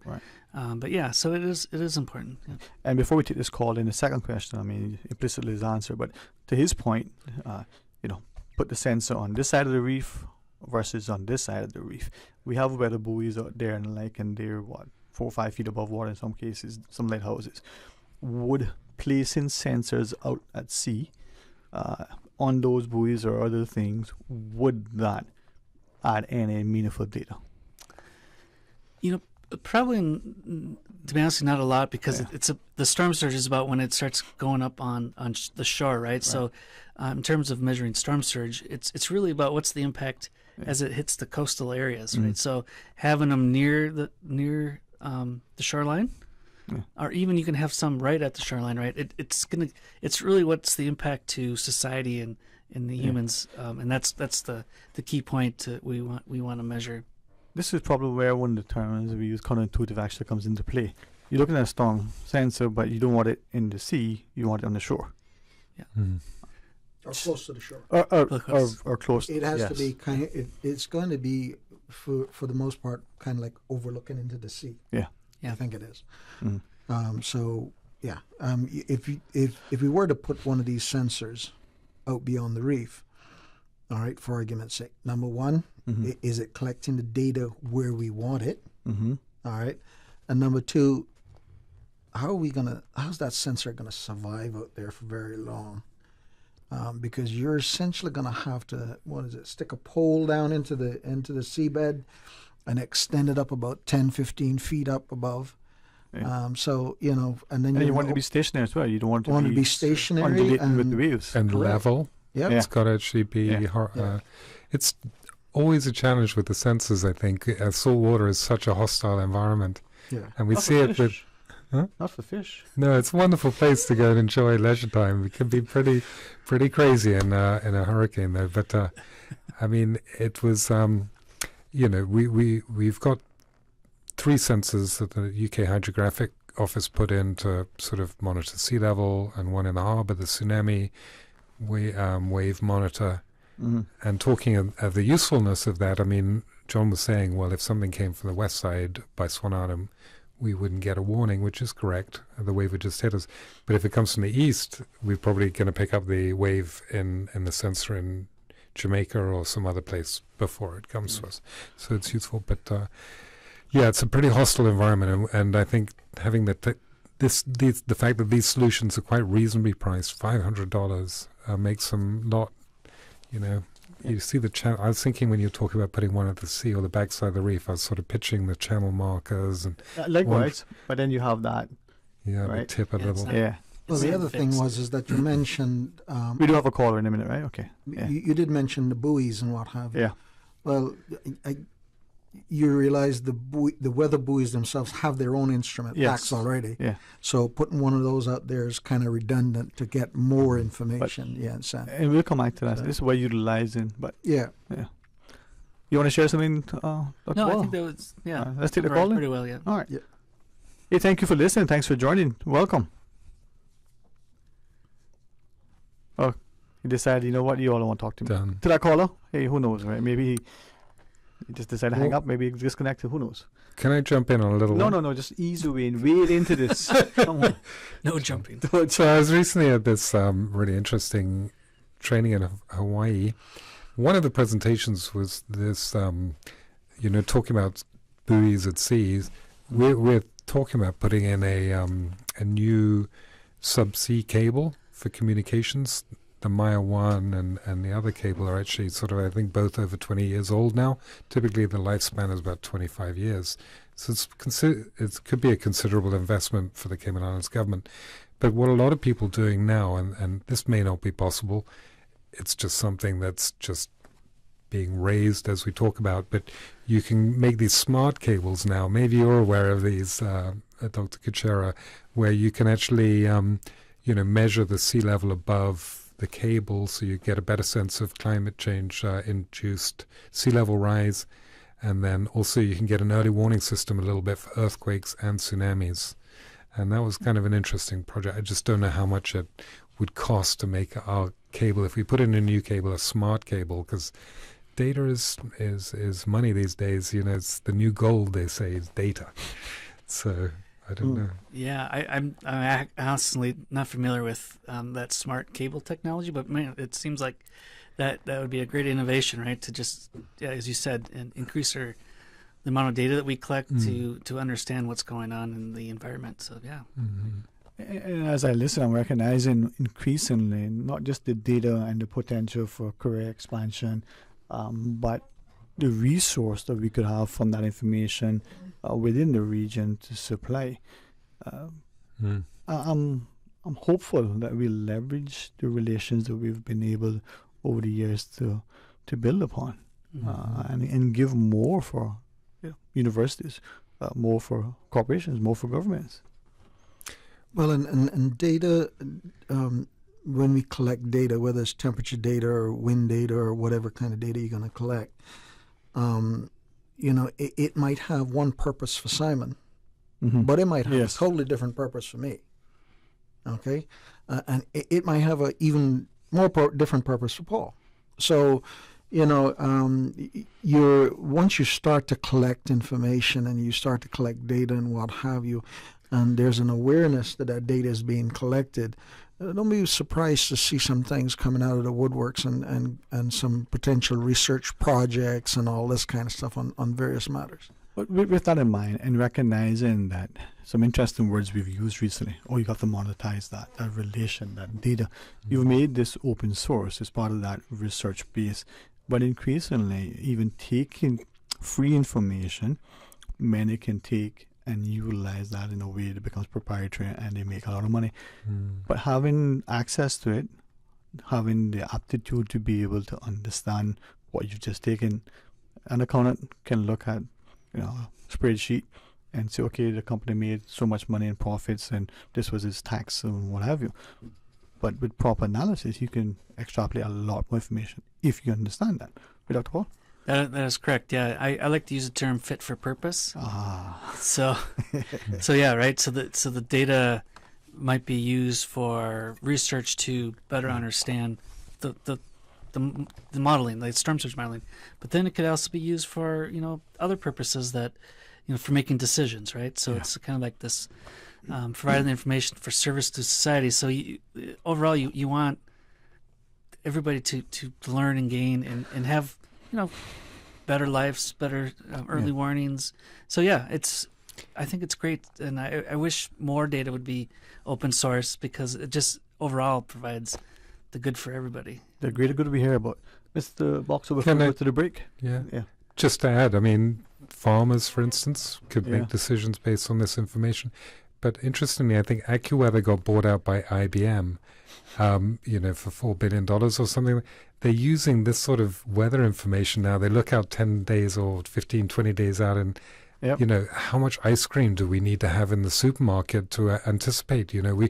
They're using this data because the weather affects people's decisions, and the health of your vehicle. If you're driving it through salt water, it's not going to last very long. So if we start to see, and we're seeing it on these high tides, the tides covering up various road corridors and things like that, that sort of decisions, I think it's like Mr. Paul was saying, if we can make it accessible to people, this is useful information for people to make good decisions to protect themselves, protect their properties, a good informed. We don't want people to lose their lives in hurricanes. We want people to be able to But we also don't data. want people to be held hostage, right? IBM spends a amount of money on that. That's what I'm alluding to. We understand what it is, but if it's there and it's only proprietary, what does it do for us? Not unlike what I was sharing with the ability to use other sensors to get soil sampling to get the analysis. It's difficult. As you said, there's going to be young Caymanians who can probably benefit this knowledge, find new ways of using it, and there will be people making money out of it, like you say, proprietary. Well, there's good sides and bad. Let's make our way to this break. When we come back, we'll conclude our discussion, and then for the remaining half hour after the headline news at 2, we'll have some open line. Paul Cal will sing for us. Stay tuned for Talk Today. It's game time, Subway fans. We're upping our sub game with the all-new Subway Series menu, an all-star lineup of 6 delicious recipes. Just order by name or number and we'll do the rest. Whether you're catching a quick lunch or just need a tasty victory, the Subway Series menu is coming in clutch. Subway Series, easy to order, hard to resist. Try it today, only at Subway. Eat fresh. Freedom, Cayman Brack. Freedom, Little Cayman. Soft breezes, blue waters, no traffic. Unwind and rejuvenate your mind, body, and soul. Sister Island Staycations, a taste of freedom. Discover all that our sister islands have to offer. Can you imagine your home completely organized? At Brand Source Custom Closets, we can. We specialize in designing and building custom closets and storage units for any room in your home, including the garage. With tailored designs and custom LED lighting solutions to fit your lifestyle and budget. Our Custom Closets expert is committed to enhancing the value of your home with a solution that is uniquely yours. Visit our showroom or call 623-6774 to schedule a no-obligation appointment with our design expert. Brand Source Custom Closets, 209 Dorsey Drive, Industrial Park. The offices of dermatologist Dr. Wayne Porter will be taking appointments from September 11th to the 16th at his Crew Road Clinic. Appointment slots are limited, whether you're seeking advanced skincare, Botox, filler, cosmetic skin enhancements, or simply looking to reduce wrinkles. Dr. Porter offers a full-service dermatology and dermatological surgery practice. For more information, email dr.portercayman@gmail.com or call 946-9020 to book your appointment today. That's 946-9020. The Business Buzz. Each and every Tuesday and Thursday morning at 7:30 a.m. Brought to you by Cayman Insurance Center, celebrating 45 years in the Cayman Islands, specializing in property, life, and other lines of insurance products and services. Talk today. But I do have some questions. Talk today. Cayman Islands' foremost listeners participation program. Talk today. Because there are more questions than answers. What the public is saying. Waging to take your calls right now. Sterling Dwayne Ebanks.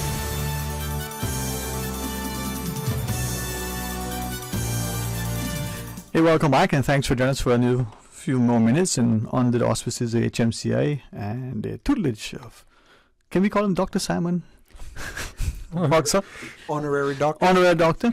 We can't give him, if Danny would, approved director for today. No, we won't do that. So, no, the communications guru. How about that? Thank you. All right, Simon Boxer, Director General over HMCI. Yeah. Right? Director General, that was no. President Buddha's title, which Mr. Tibbetts inherited. Yeah. That's a pretty fancy title. She gets some epaulets, John. Yeah. For the National Weather Service. I always laugh when you guys come in because you make the learning and the knowledge and the technical information that some of us will dismiss because we think it's talking to, particular people. And I think, Mr. Paul, that's fine. Yeah. The idea that in academia you can make your research applicable and it's timely, and despite a data series that may have extended in some cases over decades, it's now relevant. It's now. That's correct. Yeah. Having that long time series, as you just mentioned, is key. So it's like we want to learn from the past to help with the future, right? So having that information going forward is very important. If I might, just generally speaking, as we look at what these new storm sensors and as we expand across all 3 islands and as we use it, how does that help us in a real, day-to-day way? In the day-to-day way, it can be used, hopefully used for decision making, right? So local decision making, not only storm surge, but for high tides, things like this. Yeah. It could provide that information, like certain areas of the island, the roads might be flooded or other things. So the whole idea is using that information to make informed decisions from emergency management, from the National Weather Service on keeping people safe. That's I think it's a key mission of any of these agencies, right? So okay, so just generally speaking, from 2 perspectives, tides. We recognize that we get the tides and we move. Would these sensors help us to get more accurate readings in moving our tides? Yeah, that's actually a really good question. So another good question. Thank you. Yeah, you're doing great today. I'm sorry. So the sensors are going to measure the water level, right? So the focus will be on when storm surge comes, but it's constantly measuring. So you're, I really think we're gonna learn a lot more than just storm surge because it's measuring tides, it's measuring waves, and I think in the future this will help make things more accurate in terms of those kind of frequency scale information. So then the second thing is that I recognize we're on an island, and despite how much dredging we've done and whatever carving to the coastlines, water's around us. But we know, as an example with rain, there could be rain in one part of the island and not another part, in one particular part of a district, and not, 2 feet over in the other part of the district. Rain, perception, humidity, but tides again. Tide on Grand Cayman will be going to move, whether you're East End or West Bay. It's going to rise and fall pretty much the same. That's a good question. I might have to defer to the experts on that. I mean, I think you get slight deviations with the wind blowing the waters on the impact on the tides, but the tides will pretty much stay the same, right, John? I think the tidal variation is not that significant. Generally speaking, in the tropics, the tidal variation is fairly small, and you do have some some impact by the wind, especially, but the wind has to be fairly strong at that time too. So, yeah.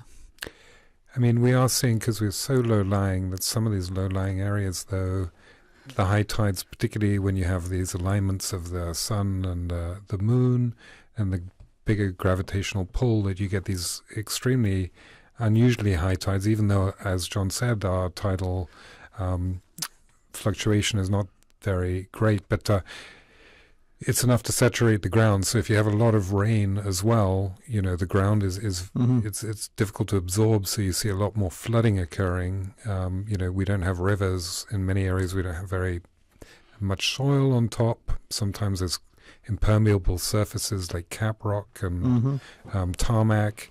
So you get these areas that are flooding, and obviously that can have impact even on mosquitoes. So that's a whole nother area we haven't really talked about. But getting a handle on flooding, will probably inform us more even at MRCU. We have really no idea how helpful this data is going to be, but I do think that it's got many implications. Well, I really enjoyed this opportunity. I like the academic, but also the very practical potential, the real-life applications, and maybe it'll cause us to ask questions of people. I tend to be jovial, that's how I learn. But those who are the recipient of the question, the repository of information, will have the sufficient respect to share it as that public resource that it should be. Yeah, no, this is. I'd say this has been great, and yeah, I like to give back for all the learning I've done. Is that share that with the community, so that hopefully, I can have an impact, and maybe just a small impact, but just, help people move forward and have better lives. So. Yeah. Well, Mr. Tibbetts, if I could publicly commend you and your team, and if through you, you have phenomenal from Mr. Porter, Mr. Clark, and everybody, but Miss Carey, just continue to encourage her. I think she's your newest team addition in recent times, and her academic pursuits may encourage more of us to look at meteorology and this aspect of science because of the importance. The $4 billion purchase the other day, someone may be developing something now that could use this data, open source, free, that becomes not just a contribution to society, but a significant monetary advantage to themselves. Well, first correction is that Ms. Forbes, she's our latest forecaster. Yeah. But she's not our latest staff member. We Not- actually yeah, got yeah. about 3 or 4 since then. Yeah, But yeah. Forecasting. Yeah, I will say this. Okay, it's always been a dream of mine that when the National Weather Service completes its National Weather Service office and what have you, that I want the organization to have an environment of learning in it. And this pile of automatic weather stations and what have you will give them data to work with and data to experiment with and data to do research with. Okay? For a mathematical mind like myself, it will be a hog's heaven. Okay, I like how you put that, boy. I've referred to some of these things as toys, as it were, and to a meteorologist going in there and having all this information, all this data to work with, and seeing the improvements you can make in weather models, and seeing how the weather models can produce better things to inform hazards management and do warnings and what have you. Yeah, that's a kid with toys. Yeah. I keep referring to it like that, and we might. We would look at it, and this is not like a child in some ways, I guess.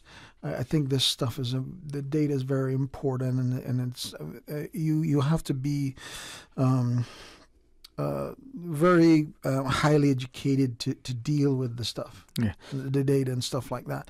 But just as a kid enjoys his toys, all right, a scientist enjoys his data and enjoys the processes and all the tools that he has. Well, something that I would hopefully say this as appropriate as I can and with sufficient sort of information from a considered perspective.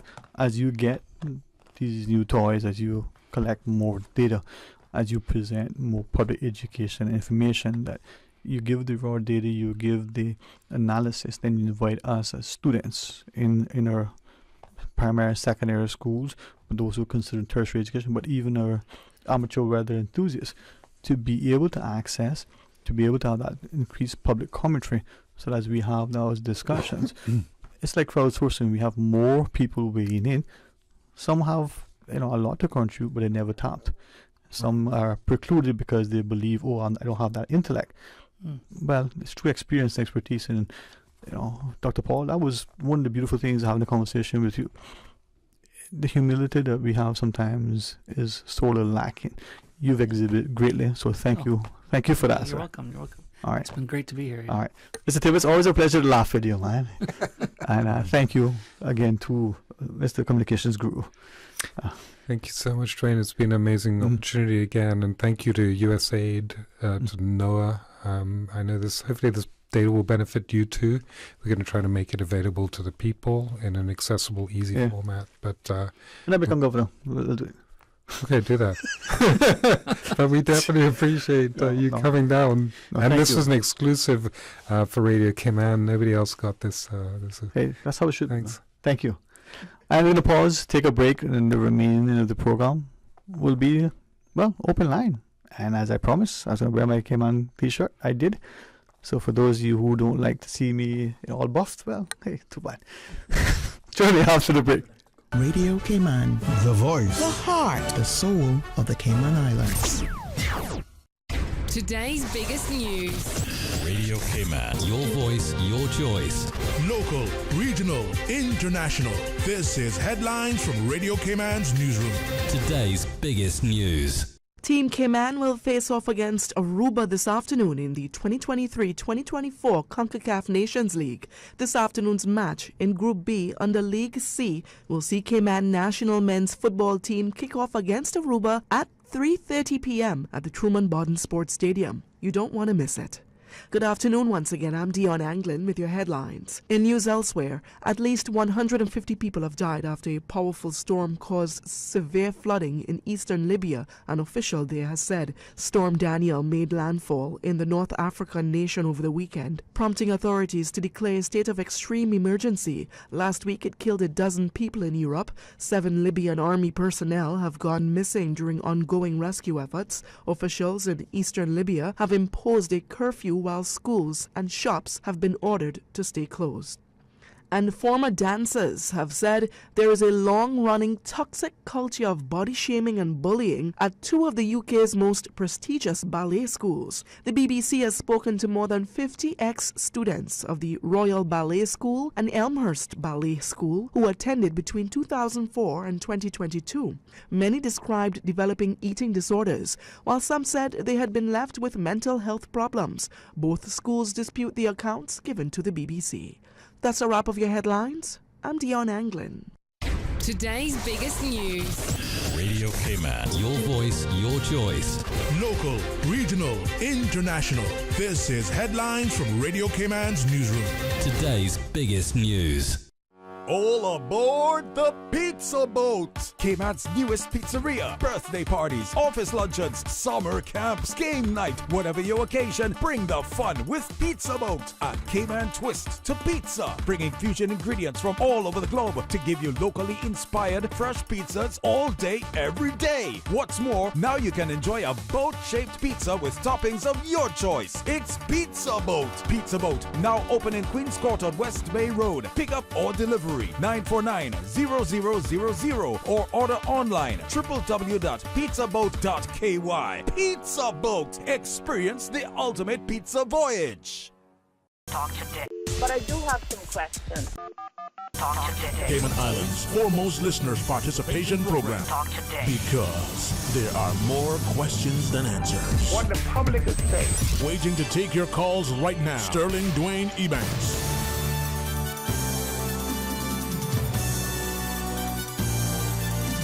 Hey, welcome back and thanks for joining us. And we have the remainder of the show dedicated to some open line as we want to hear from you.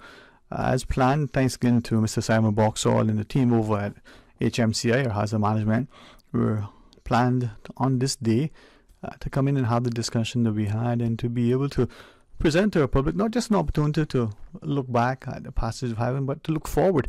How do we leverage the knowledge that we've gained? How do we utilize the technology that exists? And how do we benefit from information that can help prepare us? Many of us are very positive and optimistic. Many of us, tout things that sound like doom and gloom, and some of us are just realists and realize that, well, you know what will be will be. We plan, prepare, and we pray and hope that it goes in the best way possible. With that, if you're still listening, call in and share with us as you wish on any topic. But I wanted to share a special thanks to many who said, hey, you know what, it's good that we show appreciation for where we are, and that we are where we are, and that we are still here in many ways, physically and mentally, but also mindful of a lot that has happened in the last decades, but even in the last few years, and for some even this last few months. So you can call and ask a question, you can make a comment, you can condemn something, you can compliment it, you can just question it. The phone lines are there if you wish. But I'm interested. You can share publicly, and certainly as many of you have privately. What are you seeing in your space? Homeschool and out and about? Well, is it any sort of semblance of a Caymanian pride?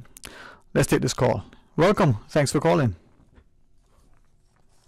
Hello? How are you? I just get in some Wi-Fi when I see that you're wearing your shirt. Yes. I said I would. I shared that I was, for whatever reason, a bit hesitant. There was a reticence. This notion to share this idea was on my heart for the longest time. And, the Monday before, the 4th, I would say it publicly. It was very clear in my spirit. And I didn't until Wednesday, because I thought, well, I'm not sure why. So I am wearing it. It's my love for the country. I tried my best and wear my blue shirt, but something told me today, don't wear the blue shirt, wear the red. Yep. So I got my red shirt and my blue jeans. There you go, man. And as well. Thanks, man. And what was nice, well, I want you to talk as you wish, but what was nice, a couple of individuals who, because of how our working environment is, working from home and still in their own sort of individual way, did something, and they were motivated, inspired. Some were just being supportive of this idea that I had and awareness. So let's see if it means anything to us on a personal level. It's nothing to do with anything other than understanding, and appreciating and respecting. Definitely. Mm-hmm. I could reflect back to after Hurricane Ivan. During Hurricane Ivan was terrible. Oh my goodness, nobody could have been more prepared for what was coming. And I definitely wasn't prepared for after what had happened. When we was going back to school, because I was only 11, 12 years old. And boy, school wasn't the easiest after that. Boy, to concentrate on, what are we gonna do tomorrow? Because a lot of the children actually started to idle more than educate themselves and get an education, because we lost. I can remember the biggest change that we had was our physical education. We lost the privileges of like a recess, of going out to play in the field. The corridors were lifted up. The corridors were actually lifted up about a couple feet from the regular ground. So we had to jump onto the corridors and jump off of the corridors to get to our other classes. And, it was very, very confusing times. I've never been through something like that until then. Yeah. And I don't think any of us was even prepared for what was to come after the hurricane. Yeah. To your mind, do you think we've learned not just about hurricane preparedness or any natural disaster or any kind of disaster for that matter, but do you think we've learned from that the impact that it had on teaching and learning on children, on their education, their socialization, their psychology? I mean, what do you think? 20 years later, just your view, Yeah, well, me personally, I think we're still in the same spot. To be honest with you, if there was to be another hurricane, I don't think we would understand what to do. I mean, for this pandemic, we still don't even understand how to deal with that. Yeah. And with a natural disaster, I don't even think that we could even plan for that anymore. I mean, there's a lot of people that would know what to do, but then at the same time, there's a lot of person that wouldn't know what to do as well. And there are many who are very opportunistic, right? So after, say, Hurricane Ivan, some of us were discarding things because we thought there were no value. What is it that we've heard? One man's junk is another man's treasure, right? Yeah. We saw people being unscrupulous. We have allegations of insurances employing terms and the fine print and what have you.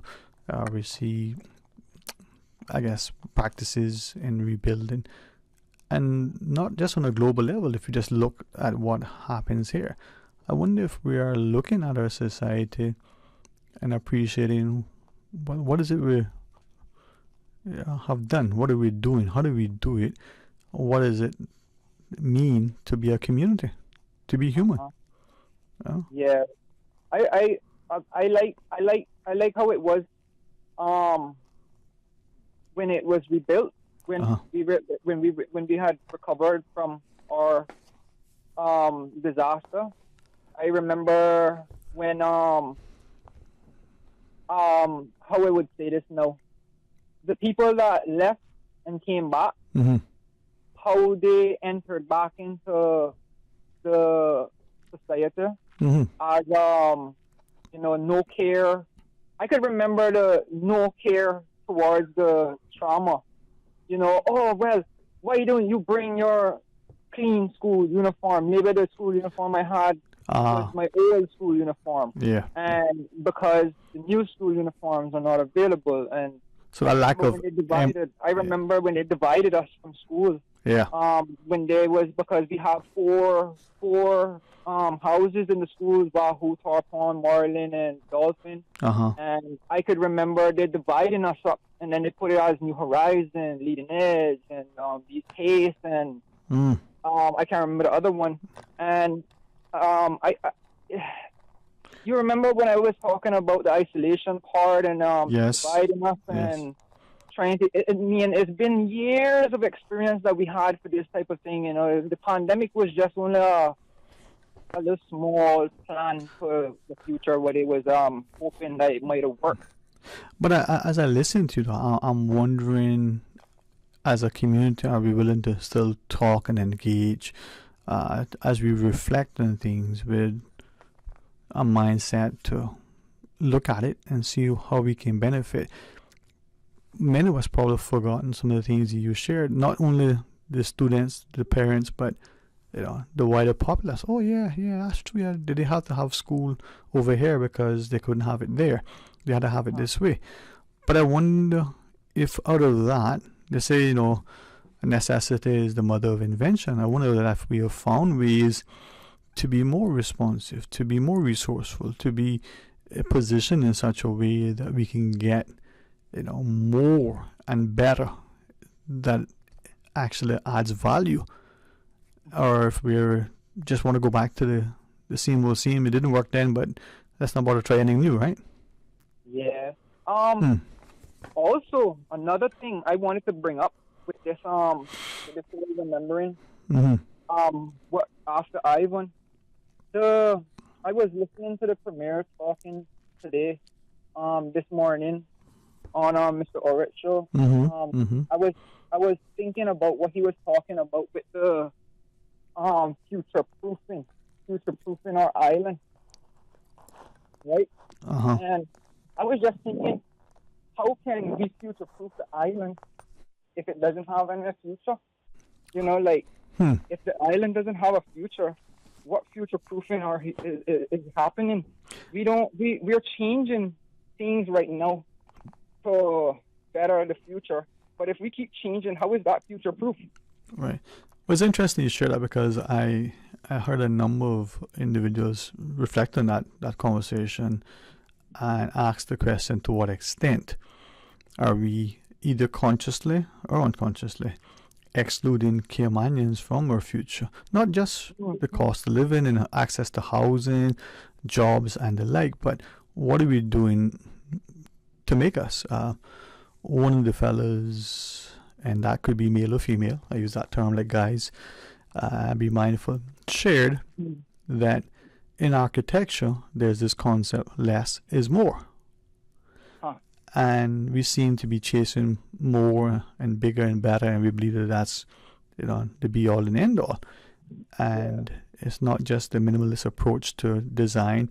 As you referenced, Ivan, for instance, the people left. A comment was made that for a short time after we did reduce population, there were some businesses that flourished because there was less competition. Yeah. There was, less people, but if we found that carrying capacity, that balance between being able to serve that market, because there were requisite number of businesses, as opposed to maybe what's happening now, say in water sports or in other areas. Mm-hmm. And hoping that we can have a roundtable discussion publicly as we talk about, what is Cayman to look like, not 4 years from now, but perhaps 50 years from now. Its physical landscape. Is it building at 20 stories or 200 stories? Is it a population of 100,000 or is it 5 million? Is it possible to accommodate that number?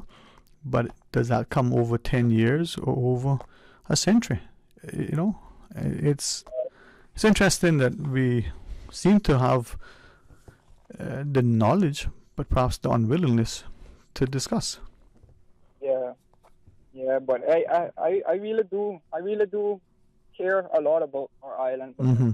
That's obvious. I had the option after Hurricane Ivan to leave, to go to California to live with my dad, and I did at one point, just only for 2 months, and I said hell no. At that age, I'm like, hey, California has nothing close to compare to what Cayman has, and such a small island. Just the respect is all I'm looking for in any country that I go to. Yeah. I go to California, and there was no such thing as good morning, good afternoon, hello, how are you, where are you going, can I help you? None of these things. Those things don't exist in California from my experience when I went. What can I, if I may, can I ask you, in Cayman, whether since 2000, since 2020, in your view, has that sort of politeness, civility, that sense of community, has that gotten better in terms of people being nicer and kind and gentler, or has it gotten worse? You go into a space now, for instance, do they treat you like you're a welcome guest and speak to you, or do they look at you like you're a nuisance and a bother? I mean, from your personal observation. Well, I only like to be present in the areas that I am feeling welcome. Fair enough. I tend to stray into places where I've noticed the unwelcomeness. Where if I was to pass a regular person just walking on the sidewalk or something, and I say good morning, it would be more of I didn't hear you. Them type of words. Like you can only assume that, oh, she didn't hear me or he didn't hear me, and I might just say it again, but it might be rude. And instead, I refuse to reply back. Instead, I just say, you know what? I said good morning. You didn't say good morning. So let it be. And that's basically the same thing when I was in California. I drive, and like, for example, if I was to give someone a ride, you would have stopped and asked if they would need a ride. Instead, when I was in California, there was no such thing as stopping to ask to give a ride. You get a finger. And, to normalize something like that here in Cayman, I have not seen that yet. But I'm not saying it's not possible that is here as well. Yeah, man. Because it's I've clearly seen it with a few individuals that I don't know personally. Yeah. And you just say, like, out of politeness, you know, you have your manners and you say good morning, good afternoon, or whatever, and thank you, whatnot, and you don't. God, I say thank you, but that's you good, know, man. and then I say we don't see that too often anymore. All right. You only find that from like your Caymanian locals, or you know, maybe other people in the Caribbean that have those morals, but coming from other jurisdictions, you don't see that too often. So Yeah, man. Well, I always appreciate you sharing, and I know we're gonna take the break, but let you go take care of what is the most important, you know. Yes, sir. All right, so you. I got her playing in the water fountains here in the grove, so she's enjoying. You do your thing, man. We'll talk to you soon. All right. Yes, sir. All right. All right. All the best. Cool. Let's pause, take a short break, and then join us. Stay tuned. It's game time, Subway fans. We're upping our sub game with the all-new Subway Series menu, an all-star lineup of 6 delicious recipes. Just order by name or number and we'll do the rest. Whether you're catching a quick lunch or just need a tasty victory, the Subway Series menu is coming in clutch. Subway Series, easy to order, hard to resist. Try it today, only at Subway. Eat fresh. You know, as a little girl, I dreamt of traveling to faraway places and foreign lands. I tell you what though, no more dreaming. This summer, I going flying with Cayman Airways. How blessed are we in the Cayman Islands to have a very own national airline? Girl, you can fly to so many international destinations without the hassle of connecting flights. On top of Jamaica, Cuba, and Honduras, you got non-stop flights from Cayman to New York, Miami, Tampa, and even Denver, Los Angeles, and now Panama. Going to be a little cafe con leche and Hollywood Squares for this old gal this summer. Make your travel dreams come true with Cayman Airways, offering non-stop flights for non-stop adventures in Panama, LA, and many more places in between. For details and to book, call 949-2311, contact a travel agent, or visit CaymanAirways.com. Before, during, and after a storm, the Water Authority will use all available media channels, including social media, to advise the public of when the water supply is connected and safe to use. For more useful hurricane preparedness tips, visit the Water Authority's website at www.waterauthority.ky or follow us on social media. At Doctors Hospital, we know life happens, and usually when you least expect it. So when unexpected medical issues arise, you need quality care close to home. Located in the heart of Georgetown, our accomplished team of physicians and medical staff treat minor urgent conditions such as migraines, chest and abdominal pain, shortness of breath, burns, broken bones, open wounds, and more. 24 hours, 7 days a week with no appointment necessary. Peace of mind is important when life happens. At Doctors Hospital, we're always here just for you. Need to speak to someone? Call 949-6066. Attention employers. Are you desirous of gaining additional assistance for up to 6 months? Would you like an opportunity to enhance the future labor force while providing the nation's youth with vital work experience? If so, the Cayman Islands Further Education Center, CIFEC, invites you to participate in its internship program for the 2023 to 2024 academic year. To register or to learn more about the CIFEC internship program, email us at careers@cifec.edu.ky no later than Friday, the 15th of September. Talk today. But I do have some questions. Talk today. Cayman Islands' foremost listeners participation program. Talk today. Because there are more questions than answers. What the public is saying. Waiting to take your calls right now. Sterling Dwayne Ebanks.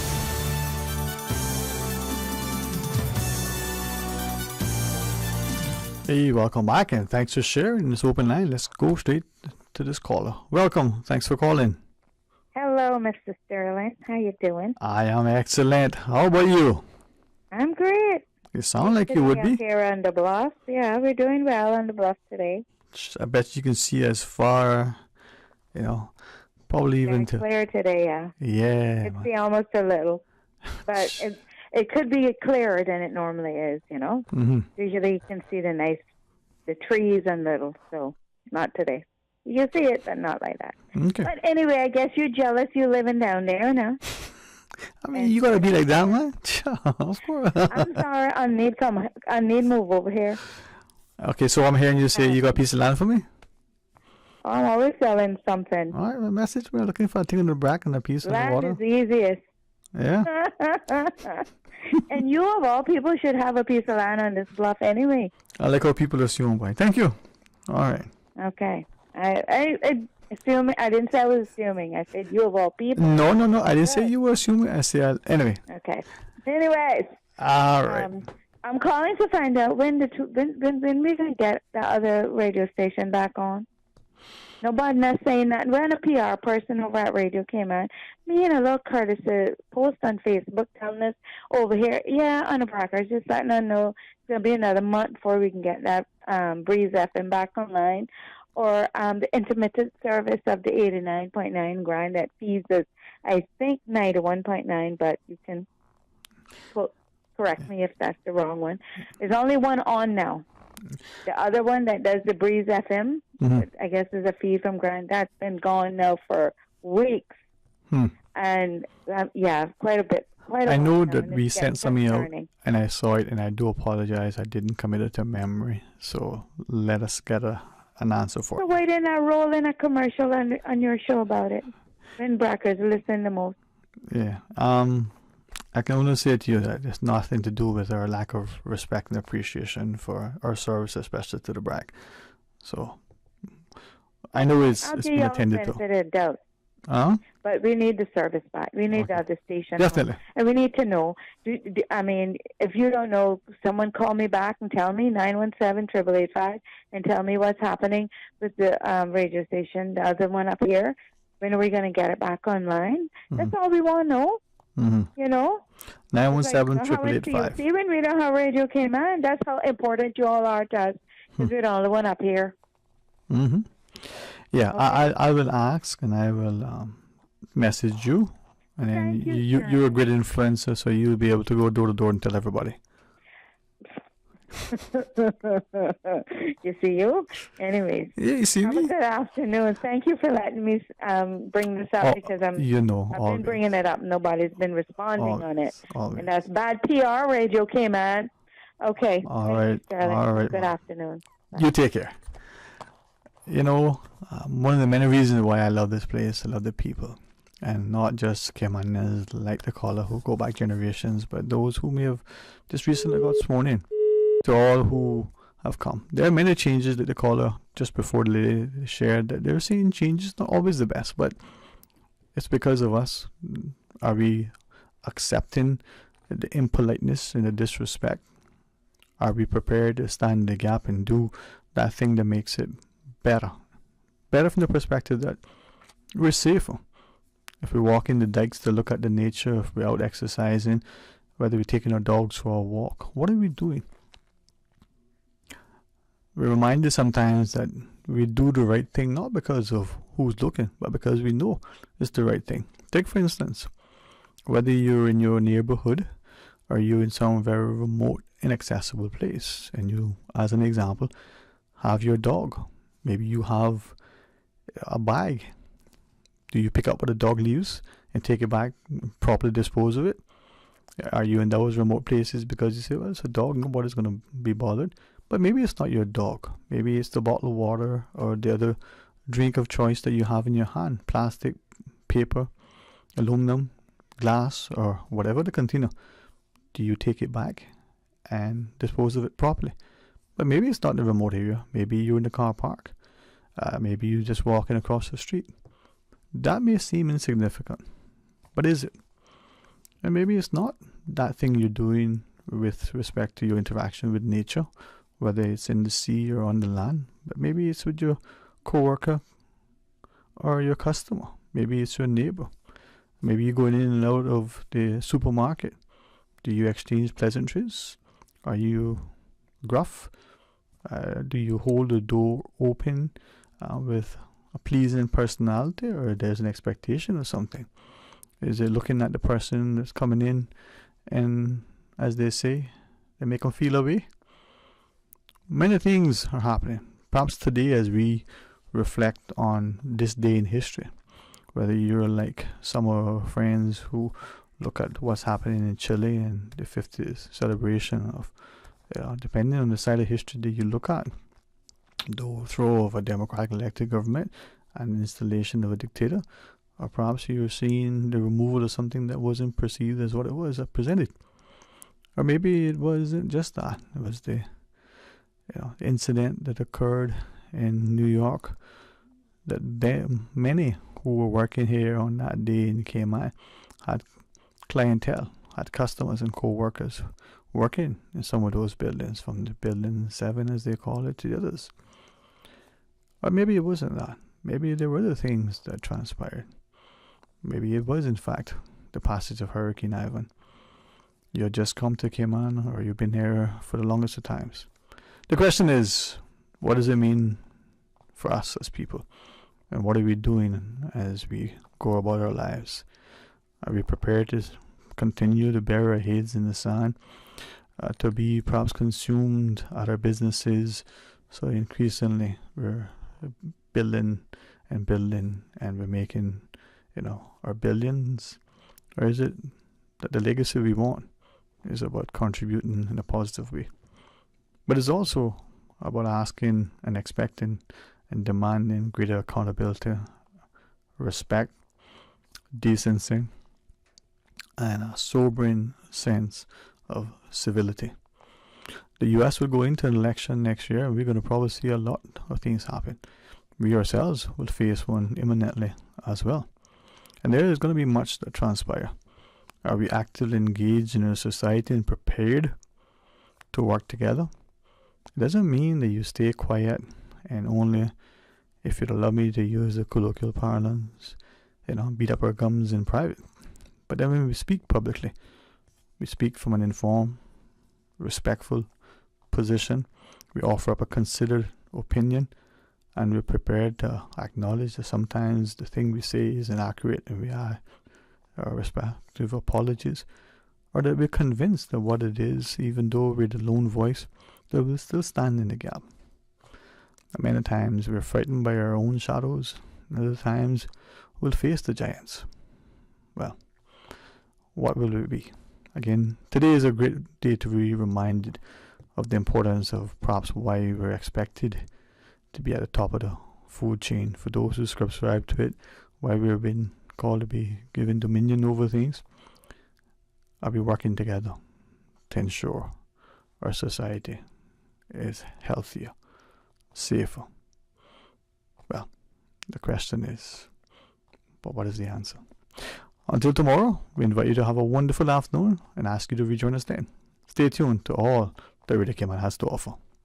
Talk Today is brought to you by Subway, open 24 hours in Countryside, Anderson Square in Georgetown, and Centennial Towers in West Bay. And by the Ministry of District Administration. Explore your history. Explore your